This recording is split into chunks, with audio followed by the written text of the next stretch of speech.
rule of law. Today we are going to discuss rule of law and good governance, and I believe you have a bird's idea on rule of law.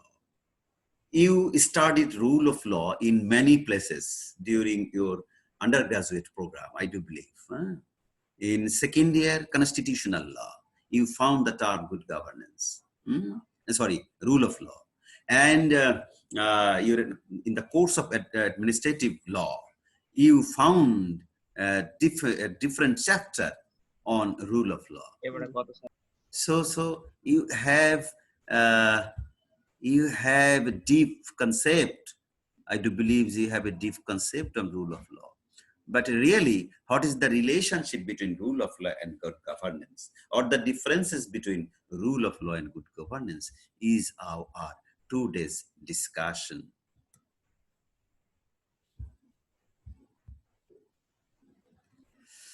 What is rule of law mean?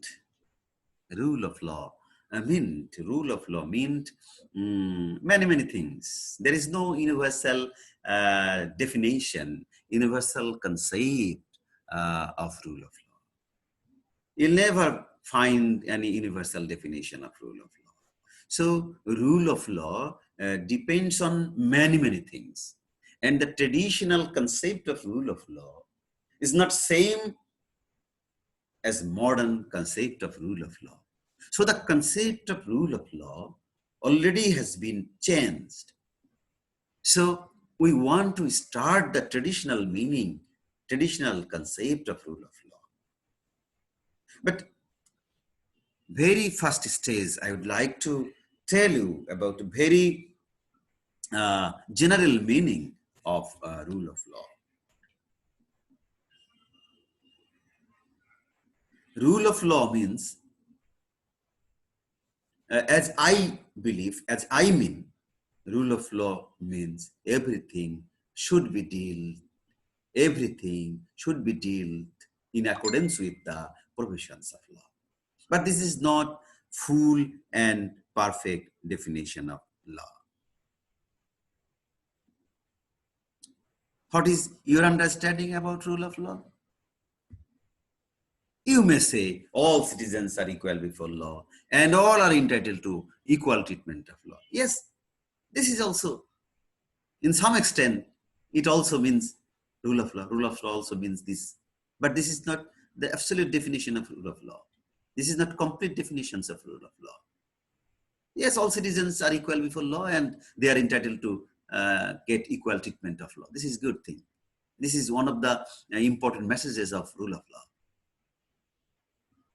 But this is not the only meaning of rule of law. What are the other meanings? You may say preservation of fundamental human rights and proper enforcement of legislation is rule of law. This is also true. So you may say many things to fulfill the concept of rule of law. Single concept is not enough to understand rule of law. So what I said? I say everything should be dealt in accordance with the provisions of rule of law. But here, what we are saying? All citizens are equal before law and are entitled to equal treatment of law. Rule of law also means preservation of fundamental human rights and proper enforcement of legislations. Preservations, there should be a system to preserve. There should be a system to implement. What is the matter of preservation? Fundamental human rights. That means the human rights. So we must have idea on human rights. Human rights is what? The rights which are very much related with the development and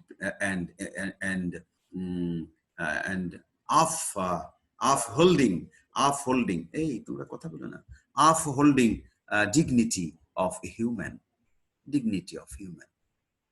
So which human rights are recognized by the constitution of a country is called fundamental rights. So all important human rights in a sense, are called fundamental human rights. So there should be a system. There should be a system to preserve fundamental human rights. That means the state mechanisms, the society where fundamental human rights should be preserved in all respect. Not like that is once upon a time you practiced, you preserved, but today not possible. This is not the message of rule of law. This is not the teachings of rule of law. The rule of law indicates that you must have, the governance must have a system to preserve fundamental human rights. Not only that, there must be a system to implement the legislations. Yes, predictability, predictability is a very, very important component of good governance.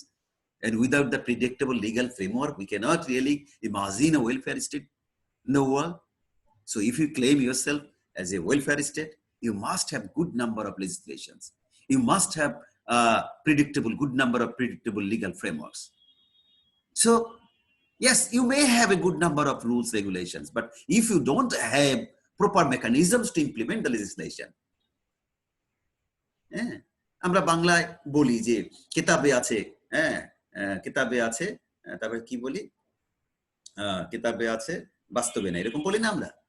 So you may have some legislations, good number of legislations, but if you don't have any mechanisms to implement the legislation, তাহলে কিন্তু this is not called rule of law. The rule of law means preservation of fundamental human rights. Rule of law means there must be a system to enforce the existing legislations. আইনের প্রয়োগ, আইনের বাস্তবায়ন। So আমাদের problem যখন আমরা আমাদের দেশ নিয়ে কথা বলি, আমরা সবসময় বলি sub problem is to not to implement the law. We have good number of law problems, but implementation of law, শুধু আইনের দৃষ্টিতে সবাই সমান আর আইনের সবাই ট্রিটমেন্ট পাবে, এর মধ্যেই কিন্তু রুল অফ ল সীমিত নয়। So what law you have that should be implemented in accordance with the provisions, and not only implementation should be through the independent court of law, fair trial system. এগুলো অনেক কথাবার্তাগুলো আছে, rule of লর সাথে অনেক বিষয় জড়িয়ে আছে। আমরা একটু আজকে আলোচনা করব, আমাদের নিশ্চয়ই জ্ঞানটা বেড়ে যাবে। Dicey, for the first time, Dicey gave a concept on rule of law. যদিও এটা হচ্ছে যে ফার্স্ট রেন, অর্থাৎ হচ্ছে যে originated the term the rule of law, এই টার্মটি হচ্ছে যে আবিষ্কার করেছে কে, বলতে পারো তোমরা? রুল অফ ল শব্দটি কে আবিষ্কার করেছে? কে যদি বলতে পারো আমাকে হেল্প করো। Who first use the term rule of law?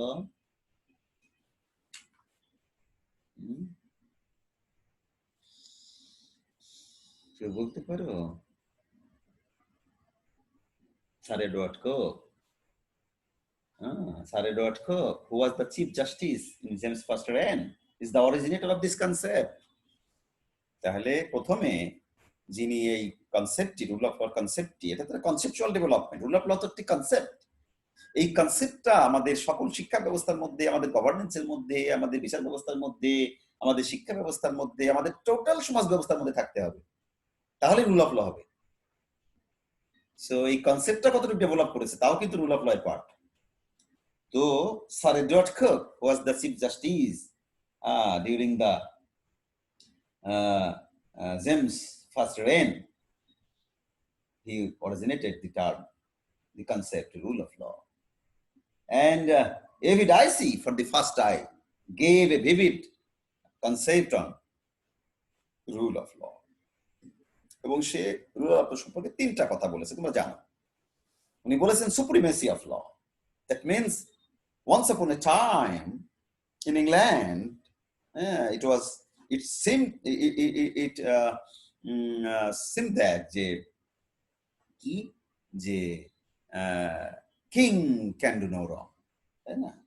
Once it was practiced in England, once upon a time, যে king can do no wrong. বিচারক, সরি, রাজা কোনো ভুল করতে পারে, রাজা মানে সরকার কোনো ভুল করতে পারে না।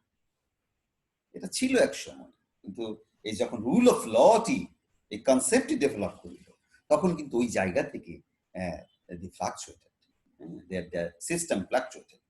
এবং তাদের কনসেপ্টটা ডেভেলপ করে গেল, তাদের ফিলোসফি চেঞ্জ হয়ে গেল। হ্যাঁ, তাদের ফিলোসফি চেঞ্জ হয়ে গেল। কি রে বাবা তোমরা, নোমান সাহেব, আপনি মিউট না করলে হয়? যে মিউট করে দিলাম, আপনি খুলেন না। পরে যত কথা বলতে পারেন সব কথা শুনবো নি আজকে। কিন্তু আমার বলার সময় বললে অসুবিধা এখানে হচ্ছে যে, মানে পার্সোনাল ইন্টারাকশন করতে গেলে বহু টাইম লেগে যায়, আবার একটু শব্দ হয়, নয়েজ হয়। তো এভি রাইসি উনি যখন এই এই এই কনসেপ্ট গুলো দিলেন এবং এডওয়ার্ড কুক যখন এই কনসেপ্টটি ব্যবহার করলেন, তখন যে the the the then concept যে king can do no wrong, এটা কিন্তু কি হলো, রিপ্লেসড হলো by the concept supremacy of law. যে না, বিষয়টা এরকম না, all are equal and all are under law, all are under God, all are under law. হ্যাঁ, সবাই সৃষ্টিকর্তার অধীনে এবং সকলে আইনের অধীনে। আর আগের ধারণা হতো যে রাজা হচ্ছে সকলের উপরে, আর সবাই হচ্ছে রাজার নিচে, এইভাবে ধারণা করা হতো। বাট সুপ্রিমেসি অফ ল, এবং এর ব্যাখ্যা দিয়ে দিলেন এভিডাইসি দি ফার্স্ট প্রিন্সিপাল। উনি বললেন যে according to him the Englishman are ruled by the law and law alone. হ্যাঁ, বলছে যে ইংলিশম্যানরা শুধু আইন এবং আইনের দ্বারাই তারা শাসিত। ইন হিজ বুক, সে একটা বই লিখছিল, হ্যাঁ, এভিডাইসি, তার বইটার নাম কি ছিল? The Law and the Constitution, famous book, The Law and the Constitution, which was published in the year 1885. এগুলো এগুলো লিডিং, মানে হচ্ছে যে তোমার মানে জানতে হবে এগুলো, তোমার leading publications. Law and the law and the constitution, এই বইয়ে রুল অফ ল এর বই লেখে নেই, কিন্তু কনস্টিটিউশন বই লিখেছে, দি ল এন্ড দি কনস্টিটিউশন, তাই না? কনস্টিটিউশন আর ল কিন্তু আলাদা, তাই না? উনি একত্রে একটা বই লিখলেন, দি ল এন্ড দি কনস্টিটিউশন, এবং সেইখানে উনি এই অ্যাডভোকেসি করলেন রুল অফ ল, এবং বললেন যে Englishman ruled by the law and law alone. এবং সেই বইতে উনি বললেন যে a man may be punished for a breach of law. উনি বললেন যে একজন ব্যক্তি কেবল আইনের লঙ্ঘন করলেই বিচার হবে, তার পানিশমেন্ট হবে, and can be punished for nothing else, এবং অন্য কোনো কারণেই পানিশ হবে না, তার পানিশড হবে শুধু আইনের লঙ্ঘন করলে, অর্থাৎ আইনের বিধান দিয়ে তাকে করা যাবে। উনি আরো বললেন, whatever there under a monarchy, discretionary authority on the part of the government must mean insecurity for legal freedom on the part of its subject.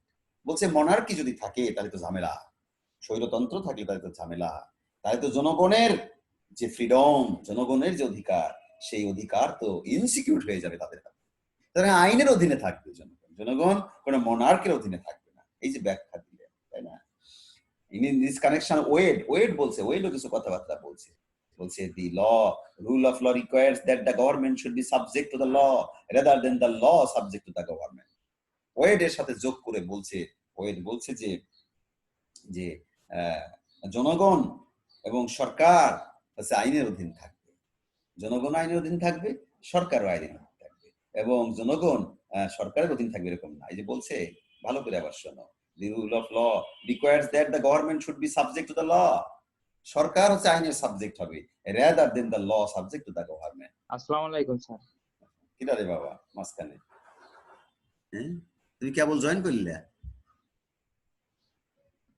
Join করে সালাম দেওয়া যাবে না। হ্যাঁ, we are in class is being conducted. তো সেখানে কি বললেন যে সরকার হচ্ছে সাবজেক্ট টু দা ল, সরকারও হচ্ছে আইনের বিষয়বস্তু, rather than law is subject to the government. হ্যাঁ, এমন না যে আইন হচ্ছে সরকারের অধীন, তা না, সরকার হচ্ছে আইনের সাবজেক্ট, আইন সরকারের সাবজেক্ট না। এই কথা উনি বললেন। কে বললেন? ওয়েড আরো ব্যাখ্যা দিলেন এভিডাইসির এই বক্তব্যকে। আরো বললেন, Wade also said that no man can be punished or be lawfully made to suffer in body or goods except by due process of law. বলছে কাউকে কোনো কিছু থেকে বঞ্চিত করা যাবে না, কাউকে কোনো সাজা দেওয়া যাবে না আইনের প্রক্রিয়া ব্যতীত।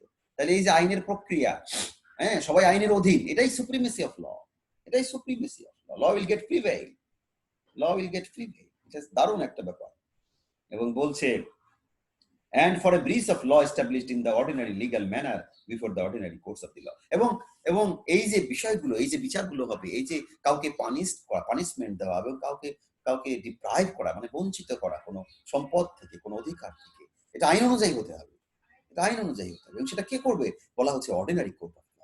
এখানে কিন্তু অ্যাডমিনিস্ট্রেটিভ কোর্ট আর স্পেশাল টাইপ অফ কোর্টের কথা বলেনি, তাহলে যে সুপ্রিমেসি অফ ল যখন আমরা আলোচনা করব, তখন তোমাকে কিন্তু এই ফিলিংস গুলো বুঝতে হবে যেখানে কি কি মেসেজ গুলো আছে। তাহলে king can do no wrong, সেটা রিপ্লেসড হয়ে গেল যে king is under the law as well as general citizen under the law, law is not under the king, এটা ব্যাপারটা গেল। এবং যেই পানিশড হবে সে হচ্ছে যে আইনের লঙ্ঘন দিয়েই পানিশড হবে, আইন ছাড়া অন্য কিছু লঙ্ঘন করলে সে পানিশড হবে না। আরেকটা বলা হচ্ছে ডিউ প্রসেস অফ ল করতে হবে, এবং আরেকটা বলা হচ্ছে যে যেটা হচ্ছে অর্ডিনারি কোর্ট অফ ল। তাহলে সুপ্রিমেসি অফ ল বলতে কিন্তু এই মেসেজ গুলো কিন্তু তোমাদেরকে, এগুলো concept development. When you say supremacy of law, তাহলে তোমার মনের মধ্যে কিন্তু কিছু শব্দ তোমার মনের মধ্যে কিন্তু জাগতে হবে যে yes yes supremacy means this this this.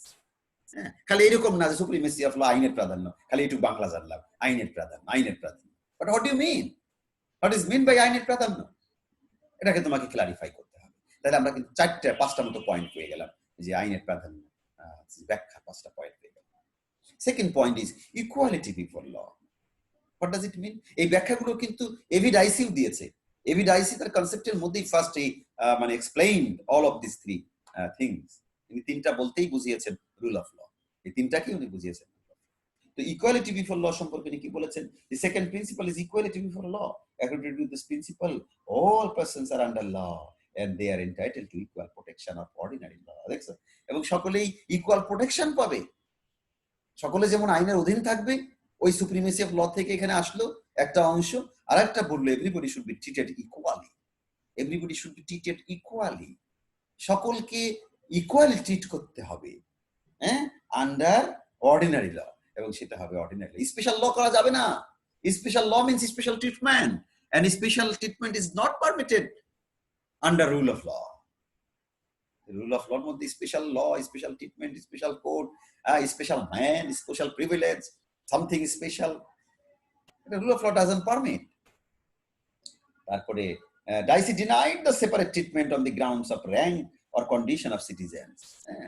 বিচার হচ্ছে যে তোমার সরকারি কর্মকর্তাদের একরকম বিচার হবে, মিলিটারিদের একরকম বিচার হবে, বিডিআরদের একরকম বিচার হবে, পুলিশের একরকম বিচার হবে, সাধারণ জনগণের একরকম বিচার হবে, নারীর একরকম বিচার হবে, পুরুষের একরকম বিচার হবে।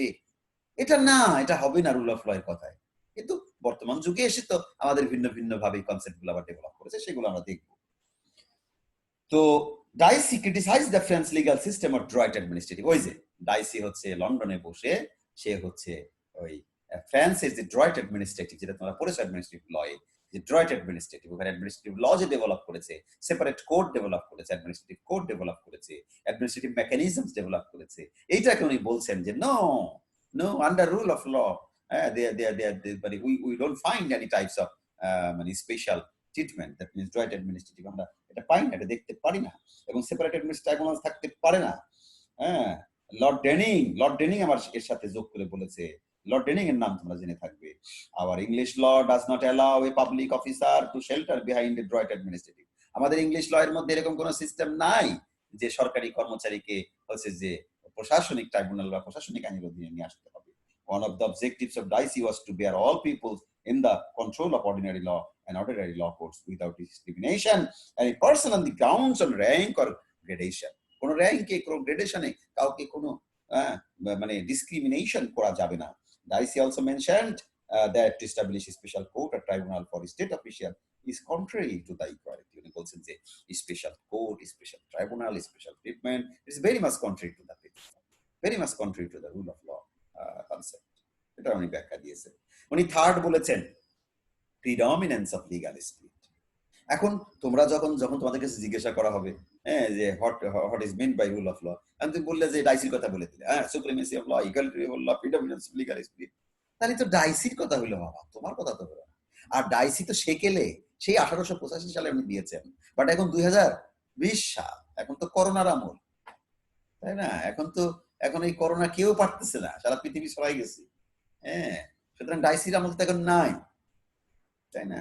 তো এখন তুমি যদি ওই কথা বলো তাহলে তো পারফেক্ট হবে না, মানে নট নেয়ার পারফেক্ট হবে না, তাই না? তোমাকে তো নেয়ার পারফেক্ট কিছু বলতে হবে। তো এখন ডাইসির এই কনসেপ্ট যদি তুমি বলে ফেলো গপ গপ করে, যেরকম আমরা বলি অস্টিনের ল এর থিওরি বলি আমরা, যে law is the command of sovereign, কেউ জিজ্ঞাসা করলে বলে ফেলো, ইজ ইট মানে near to perfect definition of law? Never, never. It is a very simple and a very keyboard was a narrow definition of law. It doesn't mean all laws. So oirokom Dicey's concept, it may gives us food, it gives us a resource to think, আমি বলবো, কিন্তু it is not perfect, near perfect concept at the modern age. তো সেই জন্য বলছি যে এই কনসেপ্টগুলো আমরা পড়বো, কারণ এই কনসেপ্টগুলো ডেভেলপ করেছে তাই আমরা পড়বো। বাট আমরা এই কথাগুলো যদি বলে সেরে দিই তাহলে কিন্তু মানে examiners or the person to whom you will face in the viva voce board or when you will write down, তুমি পরীক্ষায় লিখো বা তুমি ভাই বলো, কেউ জিজ্ঞাসা করলে তুমি যেগুলো গপ বলে দাও, তাহলে নিজের কোনো কনসেপ্ট ডেভেলপ করে। তো predominance of legal spirit, the third principle, predominance of legal spirit. What does it mean? It means এখন যদি বাংলায় বলে দাও যে সাধারণ আইনের প্রাধান্য, তাহলে মিনিং হলো না। মিনিং হচ্ছে it means rules of constitutional law are not the result of ordinary law of the land. বলছে সাংবিধানিক আইনের যে বিধিবিধান, বলছে rules of constitutional law are the result of the ordinary law of the land. এই যে rules of constitutional law এর যে বিধিবিধানগুলো আছে, এগুলো কিন্তু হচ্ছে যে আমাদের আইনে আমাদের অধিকারের মূল সোর্স নয়। আমাদের অর্ডিনারি লটাই হচ্ছে আমাদের মূল সোর্স। এবং বলছে যে কনস্টিটিউশনাল প্রিন্সিপালস গুলো আসছে অর্ডিনারি ল থেকে। আসলেও তো তাই। তুমি think about our Bangladesh case, think about our constitution of the people's republic of Bangladesh. তুমি কি মনে করছো যে এভরিথিং মানে has come from the constitution which was framed and commenced 1972? তুমি কি তাই মনে করো? Is it true? নো। কারণ এই যে সংবিধানটা তৈরি হয়েছে, এই সংবিধান যারা তৈরি করেছে, সংবিধান প্রণেতা, তারাও কিন্তু রাষ্ট্রের আইন, এগুলো কাঠামো, এগুলো চিন্তা ভাবনা করে তারা প্রডিউস করেছে। তাহলে আমাদের বাকি ল গুলো, constitution is the supreme law of the land, but it doesn't mean যে অল লজ মানে come from the constitutional law. Rather উনি বলছেন, এই যে এভিডাইসি বলছেন যে রুলস অফ কনস্টিটিউশনাল ল বলছে যে are the result of the ordinary law of the land. বলছে যে এটা অর্ডিনারি ল থেকেই আসছে রেজাল্ট। অ্যাকর্ডিং টু হিম, উনি বলছেন rights of individuals would be realised by the provisions of the ordinary law, not to the constitutional declaration. মানুষের অধিকার যেটা কনস্টিটিউশনাল ডিক্লারেশন থেকে আসবে না, মানুষের অধিকারটি মূলত অর্ডিনারি ল প্রভিশনস থেকে আসে। তো ক্যাটাগরিক্যালি উনি বলে দিয়েছেন constitution is not the source but the consequence of the rights of the individual. Constitution কোনো সোর্স নয়, বরং কনস্টিটিউশন হচ্ছে পরিণতি, ফলাফল, consequence of the rights of the individuals. Dicey thought that the role of the courts of law is that at guarantors of personal liberty, and these rights would be secured more adequately and is enforceable in these courts of law. বলেছে যে মানুষের যে অধিকারটি, এই অধিকারটি নিশ্চিত হবে সাধারণ আদালত দ্বারা, এবং সাধারণ আদালত দ্বারাই এটা নিশ্চিত হওয়া সম্ভব। এটা অন্য কোনো ভাবে স্পেশাল কোনো কিছু। তাহলে এই যে উনি ব্যাখ্যা দিলেন, তাই না, তাহলে রুল অফ ল এর বেসিক কনসেপ্টটা কিন্তু আমাদের ডেভিড আইসি দিয়ে দিল। কেবল এক পৃষ্ঠা শেষ করলাম। তাহলে মডার্ন কনসেপ্ট কি? এভিডাইসি এখন দেখো যে এভিডাইসি দিয়েছিল আমাদের কয়টা? এভিডাইসি তিনটা। 3. Supremacy of law, equality before law, predominance of legal spirit. But Casey Davis gave 7 elements of rule of law. It's a modern concept. It is very near to complete concept, but not all. কোনো কনসেপ্টই কিন্তু perfect নয়, but you must combine all of the concepts. You must keep all of the concepts in the governing process. তাহলে you may go very close to the rule of law. But rule of law is dynamic thing. এটা মনে রাখতে হবে যে rule of law is একটা dynamic thing, এবং এটাকে তুমি you cannot make it complete. It has every moment, every situations it may change, requirements may be changed. সুতরাং it's dynamic thing. দৌড়াতে পারো তুমি, এটাকে পূর্ণতা দেওয়ার চেষ্টা করতে পারো, but it will not be complete. So Casey Davis gave 7 points. Number 1 is law and order. So law and order is very, very important element of rule of law in the society. Where there is no law and order means peaceful environment. People can feel themselves very secure. If people can go and come frequently, maintaining the law and order, maintaining the existing rules of the state. So there should be a peaceful system in the country. হ্যাঁ, মানে এরকম না যে মারামারি ধরাধরি, বাইরে বেরোতে পারছে না, ছিনতাই ডাকাতি, এই সমস্ত সবসময় রাহাজানি চলছে, তাই না? সম্পদ হানি হচ্ছে, জীবন হানি হচ্ছে, তাহলে হচ্ছে ব্যাড ল অ্যান্ড অর্ডার, তাহলে there is no law and order. But এগুলো যখন জনগণ ইফ দে থিঙ্ক যে there is a law and order and peaceful environment is there, হ্যাঁ, সুতরাং এটা হচ্ছে যে প্রথম conditions of rule of law. Second বলছে ফিক্সড রুল, এটা নিয়ে আমি আলোচনা করবো না। Fixed rule means predictable legal framework. Yes, there must be good number of laws in society, তাই না? একটা দেশ চালাতে বহু আইন, শত শত আইন লাগবে, হাজার হাজার আইন লাগবে, যা লাগবে বানাতে হবে, ফিক্সড রুল থাকবে। এলিমিনেশন অফ ডিসক্রিশন, এই যে এলিমিনেশন অফ ডিসক্রিশন, আমরা আমরা আমরা অ্যাডমিনিস্ট্রেটিভ লতে কিন্তু অ্যাডমিনিস্ট্রেটিভ ডিসক্রিশন একটা চ্যাপ্টার পড়েছি। But the country prevailing rule of law, there must be a system, elimination of discretion. More discretion, more corruption. More discretion, more unwanted situation. More discretion, monarch system will come. So there should be a system to eliminate the discretion. Yes, administration ki discretionary power dite hobe to ensure welfare of the state. But there must be a controlling system. There must be a system to control. তোমরা এটা third ইয়ারে পড়েছো administrative লয়ে, না পড়লে আবার পড়ে নিয়ে অ্যাডমিনিস্ট্রেটিভ ডিসক্রিশন, যেটাকে এটা কিভাবে কন্ট্রোল করতে হবে, সেখানে judicial, extra judicial control system কিন্তু সেখানে আছে। তারপরে due process of law. Due process of law তো অলরেডি আমাদের ইকুয়ালিটি অফ ল এর মধ্যে, সুপ্রিমেসি অফ ল এর মধ্যে অলরেডি আলোচনা হলো, মানে আলাদাভাবে category. Due process of law মানে everything should be dealt with in accordings in the provisions of law.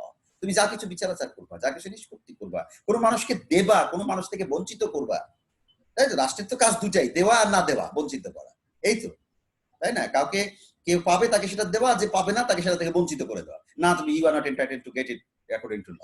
Yes, you are entitled to get it. Yes, you have done wrong thing, so you will be punished.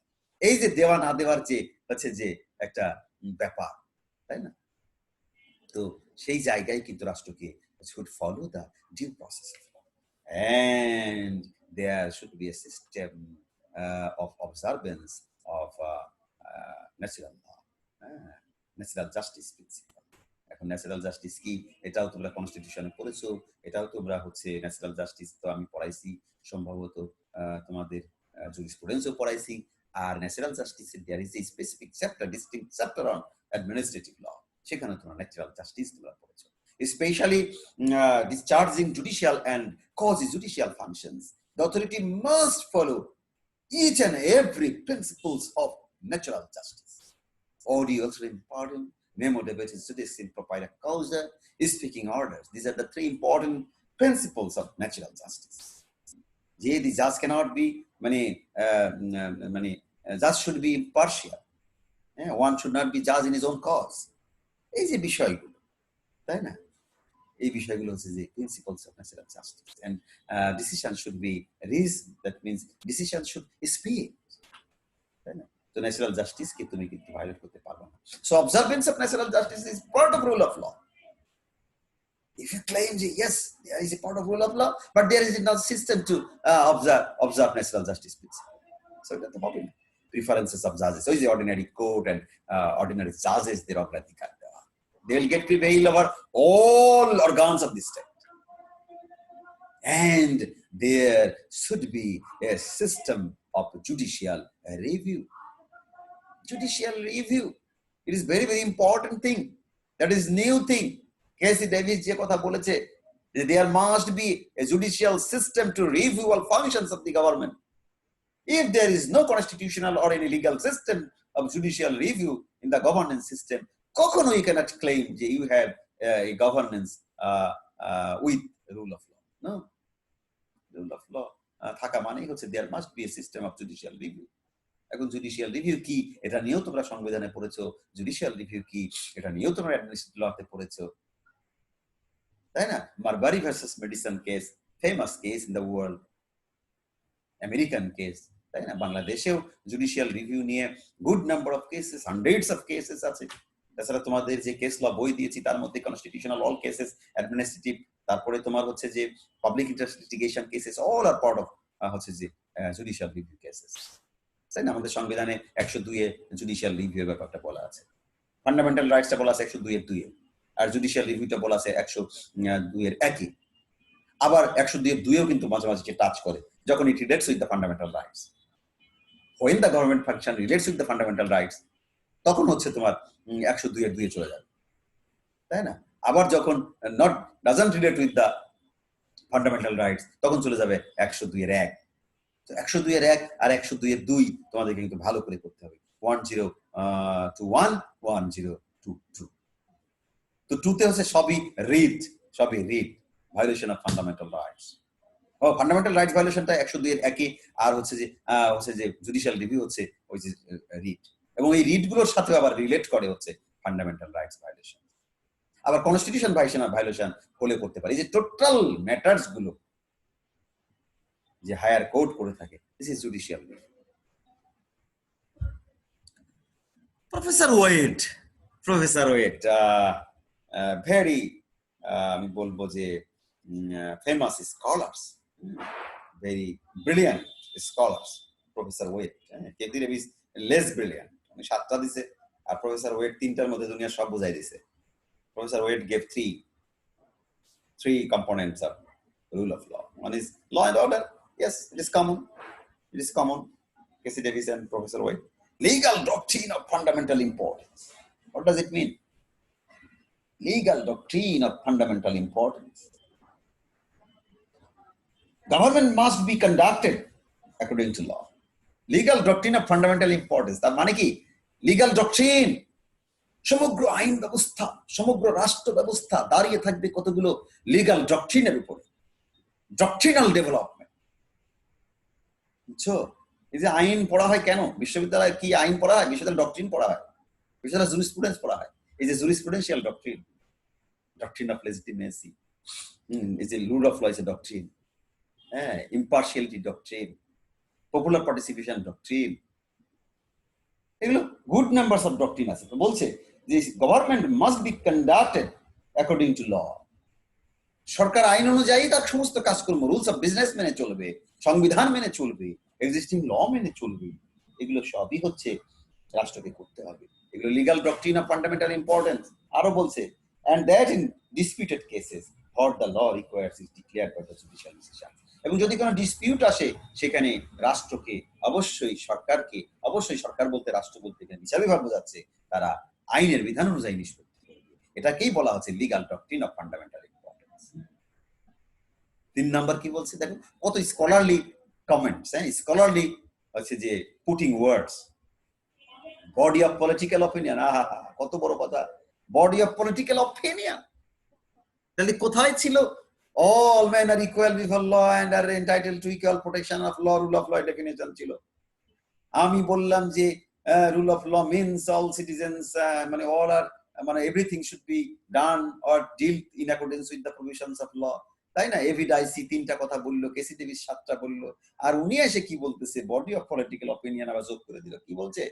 It refers to a body of political opinion about what the declared rules of law should provide in matters both of substantive and of procedural. Substantive law and procedural law. লকে যদি 2 ভাগে ভাগ করো তাহলে সমস্ত পৃথিবীর লকে তুমি 2 ভাগে ভাগ করতে পারবা। একটা সাবস্টেন্টিভ ল, একটা হচ্ছে প্রসিডিউরাল। সাবস্টেন্টিভ লতে কি হয়? রাইটস কে রিকগনাইজ করা হয়, আর প্রসিডিউরাল লতে কি বলা হয়? ইমপ্লিমেন্টেশন করা হয়। তো there must be a system to recognize your rights, that means substantive part, and there should be the fair implementation part, and this is called body of political opinion. দেখছো কত scholarly হচ্ছে যে subtitle, scholarly হচ্ছে যে word input হয়েছে। Delhi declaration, দিল্লিতে একটা declaration হয়েছিল, এটা 1900, দিল্লি ডিক্লারেশনটা সম্ভবত হয়েছিল 1957 কি 56 এরকম। দিল্লিতে একটা ডিক্লারেশন হয়েছিল। আমি সংক্ষেপে পড়াচ্ছি, বইয়ের মধ্যে অনেক আছে, তোমরা দেখবা। দিল্লি ডিক্লারেশন 1959 সালে হয়েছিল, আর এটা কনফার্ম হয়েছিল হচ্ছে লাগোসে 1961 সালে, 1961। এবং এই দিল্লিতে হচ্ছে jurist from international commission of jurist endeavored to give material content to the concept in Congress in New Delhi. New দিল্লিতে একটা কংগ্রেস হয়েছিল, এটা হচ্ছে যে পৃথিবীর বিভিন্ন দেশ থেকে জুরিস্টরা এসেছিলেন, attended by eminent jurists from more than 50 countries, প্রায় 50টি দেশ থেকে, 50টি বেশি দেশ থেকে খুব বিখ্যাত বিখ্যাত জুরিস্টরা, বিচারপতিরা, আইনের শিক্ষকরা সেখানে জয়েন করেছিল, ইনক্লুডিং লর্ড ডেনিং এর মতো ব্যক্তি সেখানে ছিল, হ্যাঁ, British lord, and lord Devlin, হ্যাঁ, ব্রিটিশ লর্ড ছিল কয়েকজন। তো that congress made a declaration known as the declaration of Delhi, এবং এটা হচ্ছে কনফার্ম হলো লাগোসে ইন 1961। এটা হচ্ছে যে রুল অফ ল এর একটা দারুণ কনসেপ্ট, মডার্ন কনসেপ্ট দিয়েছে এই ডেলি ডিক্লারেশন। তারা হচ্ছে যে কনভেনশন কংগ্রেস করলো, কংগ্রেস করে তারা বিভিন্ন পেপার প্রেজেন্ট করলো, প্রেজেন্ট করে তারা বললো যে রুল অফ ল নিয়ে ভাবতে হবে, আমাদেরকে আধুনিক রুল অফ ল সেট করে ফেলতে হবে, হ্যাঁ, কারণ আমাদের ওই ট্রেডিশনাল ওই প্রফেসর ওয়েট কেসি ডেভিস আর এভি ডাইসি, হ্যাঁ, আর ওই যে এডওয়ার্ড কোক, এরা যা যেসব কথাবার্তা বলেছে, এসব জিনিস নিয়ে এখন মডার্ন স্টেট আমরা চালাতে পারছি না। আমাদেরকে রুল অফ ল এর কনসেপ্টটাকে আরো আমাদেরকে স্প্রেড করতে হবে, এটাকে আরো আমাদের ডেপথে যেতে হবে। ডেলি ডিক্লারেশনে যে ইম্পর্টেন্ট জিনিসগুলো এসছে সেটা হচ্ছে এই জিনিসগুলো আসছে। কি আসছে যে ডেলি ডিক্লারেশনে করলো আপহোল্ড দ্য ডিগনিটি, এখানে মানবাধিকারের বিষয়টি এখানে ব্যাপকভাবে আলোচিত হলো, যে মানবাধিকারের সাথে রুল অফ ল এর একটা বিশাল, rule of law, the opposite name of rule of law is human rights, the opposite name of human rights is rule of law. So you cannot detach rule of law with the human rights. The human rights and rule of law are closely connected. And also the dignity, human rights are based on dignity. If there is no dignity, প্রাণ তো সবারই আছে, গরুরও প্রাণ আছে, বাঘেরও প্রাণ আছে, কিন্তু বাঘ রাইটস বলা হয় না, তাই না? কিন্তু হিউম্যান রাইটস কে হিউম্যান রাইটস বলা হয়, because of human has the dignity, তার আছে মর্যাদা। তো when there is a matter of dignity, there is human rights, and there must be a system to uphold the dignity. The dignity, uphold the dignity means uphold the human rights. তারা বলছে capability of government to ensure economic and social conditions. এইখানে অনেকগুলো ব্যাখ্যা আছে, এখানে অনেকগুলো ব্যাখ্যা আছে। সেটা হচ্ছে the rule of law depends not only the provisions of adequate safeguard against abuse of power by the executive, এই যে সেকেন্ড তারা বলছে capability of government to ensure economic and social rights, অর্থাৎ রাষ্ট্র শুধু এই কিছু করবে না যে মানুষের মতামত প্রকাশের অধিকার, মানুষের রাজনীতি করার অধিকার, হ্যাঁ, মানুষের করার অধিকার, মানুষের ধর্ম করার অধিকার, হ্যাঁ, মানুষের সংস্কৃতি করার অধিকার, এগুলো all are civil and political rights. তাহলে একটা রাষ্ট্রের কাজ শুধু এই সিভিল এন্ড পলিটিক্যাল রাইটস কে এনশিওর করা না, এটা নিয়ে বেশি ব্যস্ত থাকা দরকার নেই। বলছে state must have a capability to ensure economic and social condition. এবং সেখানে ব্যাখ্যা দিয়ে বলছে যে the existence of effective government capable of maintaining law and order and of ensuring sufficient economic and social conditions of life for free society. একটি উন্মুক্ত সমাজ তৈরি হবে, একটি মুক্ত সমাজ তৈরি হবে, যেই সমাজে কি থাকবে, সাফিসিয়েন্ট অর্থনৈতিক এবং সামাজিক অবস্থান নিশ্চিত থাকবে, জনগণের অর্থনৈতিক এবং জনগণের সামাজিক অধিকারের নিশ্চয়তা দিতে হবে। হ্যাঁ, এটা সেকেন্ড জেনারেশন রাইটস বলা হয়, এটাকে সেকেন্ড জেনারেশন রাইটস বলা হয়। বাট ইকোনমিক এন্ড সোশ্যাল রাইটসই তো আসলে ইম্পর্টেন্ট হচ্ছে জনগণের বেঁচে থাকার জন্য। প্রথমে আমি যদি বেঁচে না থাকি তাহলে আমি রাজনীতির অধিকার তো আমার পড়ে, রাজনীতি করতে তো আগে না। তো why you are busy with political, civil and political rights, you must busy with, হ্যাঁ, ওটা তো করতেই হবে, বাট সাইড বাই সাইড না, একেবারেই মানে concurrently you must ensure economic and social condition. এবং সেটা বলতে গিয়ে দেখো আরো কথা বলেছে, তোমার কাদা এসে যাবে, কান্না এসে যাবে, কাঁদিয়ে দেবা, দেখো না একটু পরে কাদা কাদা ভাব করো। বলছে this conditions include national health service. দেখছো কোথায় এসে দাঁড়াইছে এই ডেলি ডিক্লারেশন 1959 সালে, অনেক আগে, কিন্তু 50 বছর 60 বছর আগে এটা হয়েছে, তাই না? 61 বছর আগে এটা হয়েছে, 61 বছর আগে তারা রিয়ালাইজ করেছে। বাট তুমি এখনো জানো কিনা আমি জানি না, তুমি এখনো রুল অফ ল বলতে জানো যে equality before law, supremacy of law. But দিল্লিতে যে কমিশন হয়েছিল, কংগ্রেস হয়েছিল, সেখানে তারা বলছে যে এই যে সোশিও ইকোনমিক কন্ডিশনস এনশিওর করার কথা বলছি, তার মধ্যে ক্যাটাগরিক্যালি বলেছে, কি বলেছে, যে this conditions include national health scheme. এই যে এখন আসো করোনা, ন্যাশনাল হেলথ স্কিম আসবে, তাহলে দেখো কোথায় রুল অফ ল ছিল আর কোথায় এসে ঠেকলো। ন্যাশনাল হেলথ স্কিম, আরে স্বাস্থ্য সকল সুখের মূল। You should not busy with law, and law is not really separated thing with socio-economic condition. So health scheme ensure করাটাও হচ্ছে রুল অফ ল এর অংশ। আরো আছে কাদবা, social security. Social security, what does it mean? Social security, law and order and social security different thing. Social security সম্পর্কে আমাদের সংবিধানের মধ্যে বলে দেওয়া হয়েছে সোশ্যাল সিকিউরিটি আর্টিকেল 15 আর 16 এর মধ্যে সোশ্যাল সিকিউরিটি বলে দেওয়া হয়েছে। Social security protection against old age, social security protection against disability, protection against আনএমপ্লয়েবিলিটি।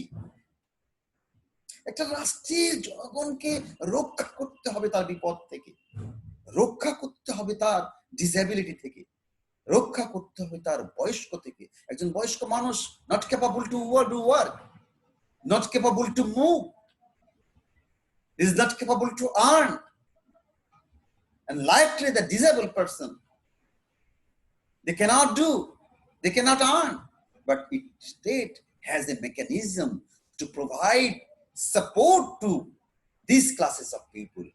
There should be a social safety net system, there should be a security from the government. This security does not indicate police security or some law and order security. Social security means protection against old age, protection against disability, protection against any other similar things. তাহলে এই জিনিসগুলো rule of ল শিখে গেল। আরো বললো and access to law courts and right to living wages, এবং আইন আদালতের বিচার প্রার্থনা করবার একটা অধিকার নিশ্চিত করতে হবে, and right to living wages, এবং মানুষ যাতে সমাজে কর্ম করে বেঁচে থাকতে পারে সেটাও তোমাকে নিশ্চিত করতে হবে। মানুষ যদি কর্ম করে বেতন পেয়ে সে বেঁচে থাকতে না পারে তাহলে কি হলো রাষ্ট্রে? তাহলে রাষ্ট্রের রুল অফ ল হলো না। তারপরে বলছে independent judiciary and free legal profession. শেষে গিয়ে বলছে ও সব থাকবে, সব থাকবে, কিন্তু জুডিশিয়ারি ইন্ডিপেন্ডেন্ট না হলে হবে না। This is another important thing, and it must ensure judicial independence. Judiciary must be independent. এখন জুডিশিয়ারি নিয়ে আমরা একটা চ্যাপ্টার আছে সেখানে আলোচনা করব। And free legal profession, এবং সেই প্রফেশনে যারা থাকবে they should be free, there should be a free মানে system to choose legal profession। এই জিনিসগুলো কিন্তু বলা হয়েছে। এছাড়া আরো আছে তোমার, আমি আলোচনা খুব একটা করব না। শিকাগো কনফারেন্স, এটা আমেরিকান স্টাইল, এটা আমেরিকান স্টাইলের রুল অফ ল। আসলে কি রুল অফ ল আসলে ডিপেন্ড করে আছে যে কোন রাষ্ট্র কোন অবস্থানে আছে। যে রাষ্ট্র যে অবস্থানে আছে তার অবস্থান থেকে সে রুল অফ লকে আরো প্রোগ্রেসিভ চিন্তা করে। এখন আমরা হচ্ছে মরা পার্টি, মরা পার্টির চিন্তা আর তাজা পার্টির চিন্তা তো একরকম না। So Asian concept, Bangladeshi concept, হ্যাঁ Asian concept, European concept, American concept, এটা কিন্তু এক হবে না। বেসিক জায়গায় এক থাকবে, কিন্তু দেখবা যে ওদের চিন্তা চেতনা ধারণায়, এই যে দেখো তুমি যে শিকাগোতে যে কনফারেন্স হয়েছে এটা হচ্ছে আমেরিকান কনসেপ্ট, সেখানে কি জিনিসগুলো আসছে দেখো, সেখানে কি জিনিসগুলো আসছে। অর্ডিনারি কোড, হ্যাঁ এটা জেনারেল জিনিস আসছে, বলছে অর্ডিনারি কোড দ্বারা সিকিউর করতে হবে। It is based on liberty. America কিন্তু they are very much busy with the liberty. তাদের কথাবার্তায় কাজ করবে তারা। আসলে কি একটা মাল্টি প্লুরাল কান্ট্রি তো আমেরিকা, কানাডা, এরা হচ্ছে মাল্টি প্লুরালিটি কান্ট্রি। হ্যাঁ মানে একটা দেশের মধ্যে যে এত বর্ণের মানুষ, এত ধর্মের মানুষ, এত চিন্তা চেতনার মানুষ, ইউ ইমাজিন। আমেরিকা গেলে তুমি পৃথিবীর সব মানুষ দেখতে পারবা, পৃথিবীর সব দেশের মানুষ তুমি আমেরিকা দেখতে পারবা। এটা খিচুড়ি। হ্যাঁ একটা বাঙালি থেকে শুরু করে আফ্রিকান কালো থেকে শুরু করে একেবারে সাদা ধবধবে সব তুমি দেখতে পারবা। হুজুর, হ্যাঁ তারপরে তোমার হয়েছে যে ওই যারা সনাতনী পূজা করে তাদের দেখতে পারবা। সব ধর্মের সেখানে দেখবা, মানে থাউজেন্ডস অফ রিলিজিয়ন যত পৃথিবীতে আছে সব ধর্মের মানুষ আছে।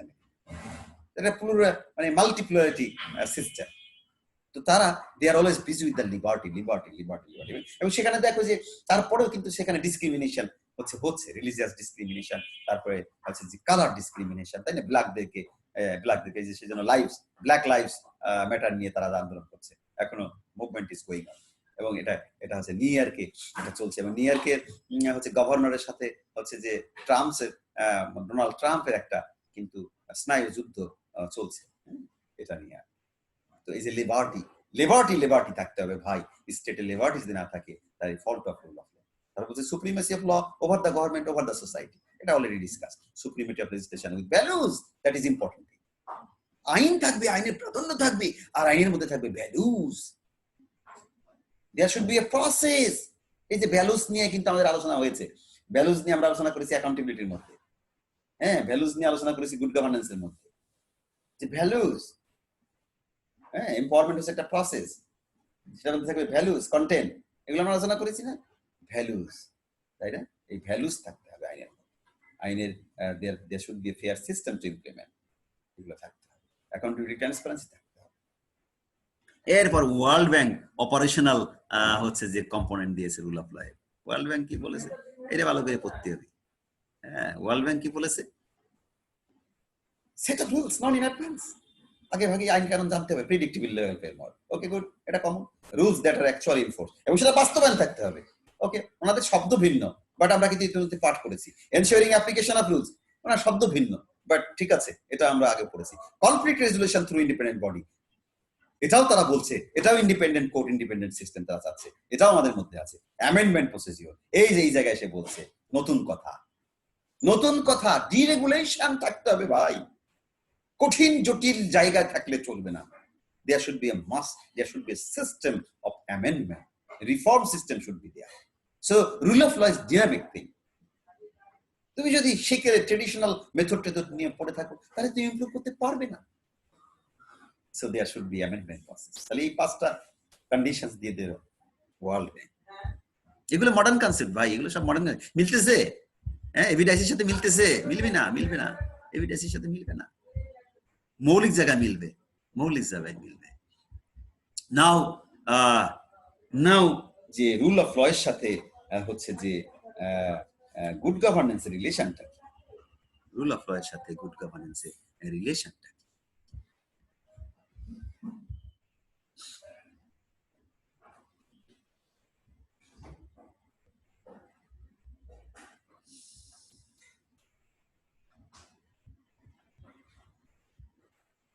রুল অফ ল এর সাথে গুড গভর্নেন্সের রিলেশনটা, এটা আমরা স্লাইড প্রেজেন্ট আমার তৈরি নাই, আমি এটা তোমাদের সাথে একটু মৌখিক আলোচনা করি। তাহলে এতক্ষণ তো বুঝলাম যে রুল অফ ল, এখন আমরা গুড গভর্নেন্সও পাঠ করেছি আগে, তাই না? তো ডু ইউ থিঙ্ক যে rule of law and good governance same thing, or there is a difference between rule of law and good governance? একই জিনিস, কি মনে হয়? এক না, এক জিনিস না, তাহলে নেক্সাসটা কি? Rule of law prevailing society maintains equity, যে সমাজে রুল অফ ল আছে সেই সমাজে ইকুইটি থাকবে, সোশ্যাল সিকিউরিটি থাকবে, যেগুলো আমরা এখন আলোচনা করলাম, সোশ্যাল জাস্টিস থাকবে, and after all dignity of human, এবং জনগণের ডিগনিটি থাকবে। The purpose of good governance is almost same, তাহলে সুশাসনও তো তাই, একই তো চাই, তাহলে পার্থক্যটা কি? Good governance indicates the accountable and transparent management system, good governance হচ্ছে এমন একটি সিস্টেম চাই যে সিস্টেম হবে অ্যাকাউন্টেবিলিটি থাকবে এবং সিস্টেমে থাকবে transparency, where human rights are ensured, যার মধ্যে দিয়ে মানবাধিকার রক্ষা হবে।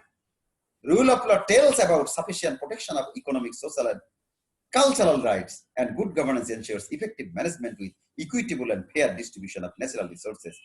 দেখছেন? তাহলে রুল অফ ল কি বলছে? রুল অফ ল বলছে যে sufficient economic, social and cultural rights থাকবে, আর গুড গভর্নেন্স বলছে ইফেক্টিভ ম্যানেজমেন্ট। তাহলে good governance is management system, আর রুল অফ ল ইজ কি? Principle system. Rule of law হচ্ছে প্রিন্সিপাল সিস্টেম, আর গুড গভর্নেন্স হচ্ছে ম্যানেজমেন্ট প্রসেস সিস্টেম। এই যে নিচে খুব সুন্দর করে বলে দিয়েছে যে how a rule of law indicates existence of some elements of, and good governance indicates how these elements including others can be ensured. Rule of law is right and justice oriented. Rule of law হচ্ছে right and justice oriented, অধিকার এবং বিচার oriented, but good governance is process or system oriented that also keeps rights and justice among others. তাহলে rule of law আর good governance বিষয়টা কিন্তু খুবই close, একটা হচ্ছে প্রিন্সিপাল ওরিয়েন্টেড, একটা হচ্ছে জাস্টিস ওরিয়েন্টেড, একটা হচ্ছে লিগ্যাল মেকানিজমস লিগ্যাল ওরিয়েন্টেড, আর গুড গভর্নেন্স হচ্ছে process oriented, good governance is implementation oriented, এবং good governance is also part of rule of law. Rule of law এর শেষ কথা কি? There must be a fair system to implement law, এই যে implement law, তাই না?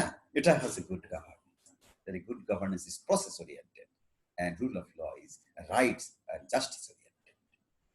এখন আমাদের সংবিধানের কোথায় রুল অফ ল বলা আছে আর কোথায় গভর্নেন্স বলা আছে, গুড গভর্নেন্স। আমাদের সংবিধানে রুল অফ ল প্রিএম্বলে বলা আছে, আমাদের সংবিধানে রুল অফ ল সম্পর্কে দেখো, এই যে রুল অফ ল সম্পর্কে যা যা বললাম, রুল অফ ল সম্পর্কে যা যা বললাম প্রিএম্বলের মধ্যে আছে, সমতা, জাস্টিস সব আছে। আর্টিকেল 7 এ আছে, আর্টিকেল 11 এ আছে, হ্যাঁ, আর্টিকেল 15 এ আছে।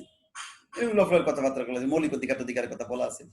আবার আর্টিকেল 8 থেকে আর্টিকেল 26 পর্যন্ত, 25 পর্যন্ত সবগুলোই গভর্নেন্স, গুড গভর্নেন্স প্রিন্সিপাল। আমরা পড়েছি না কনস্টিটিউশনাল লতে, আমরা বলেছি যে ফান্ডামেন্টাল স্টেট ফান্ডামেন্টাল প্রিন্সিপালস, এটা আমরা পড়েছি। আর 26 থেকে বাকি 44 পর্যন্ত আমরা পড়েছি ফান্ডামেন্টাল রাইটস।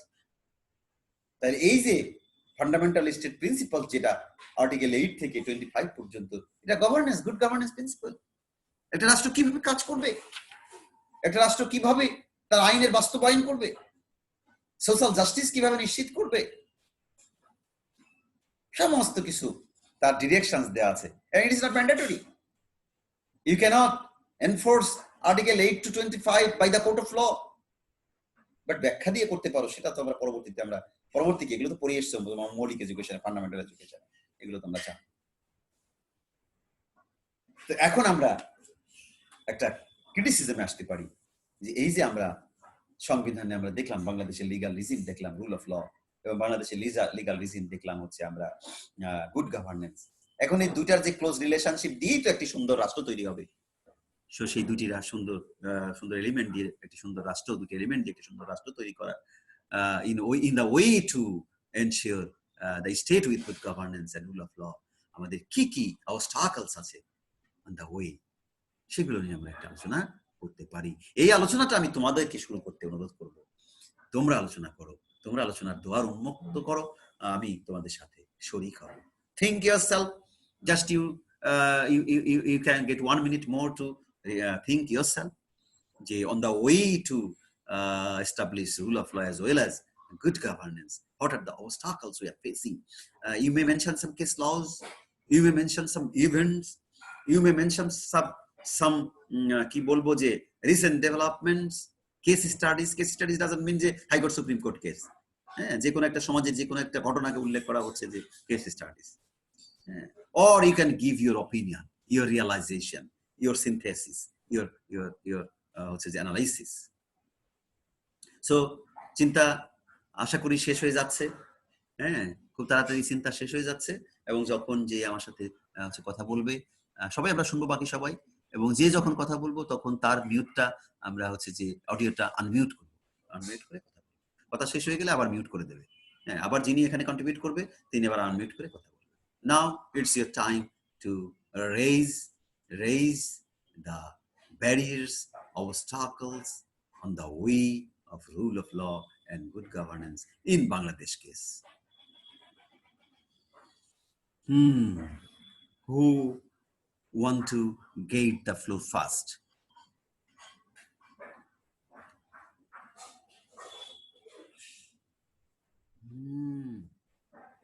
ঘুমাই গেলে নাকি? Are you sleeping? Are you not in front of computer, laptop or mobile?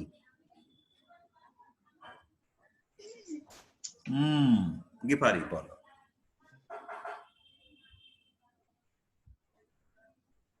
Hamida Firdaus, would you like to?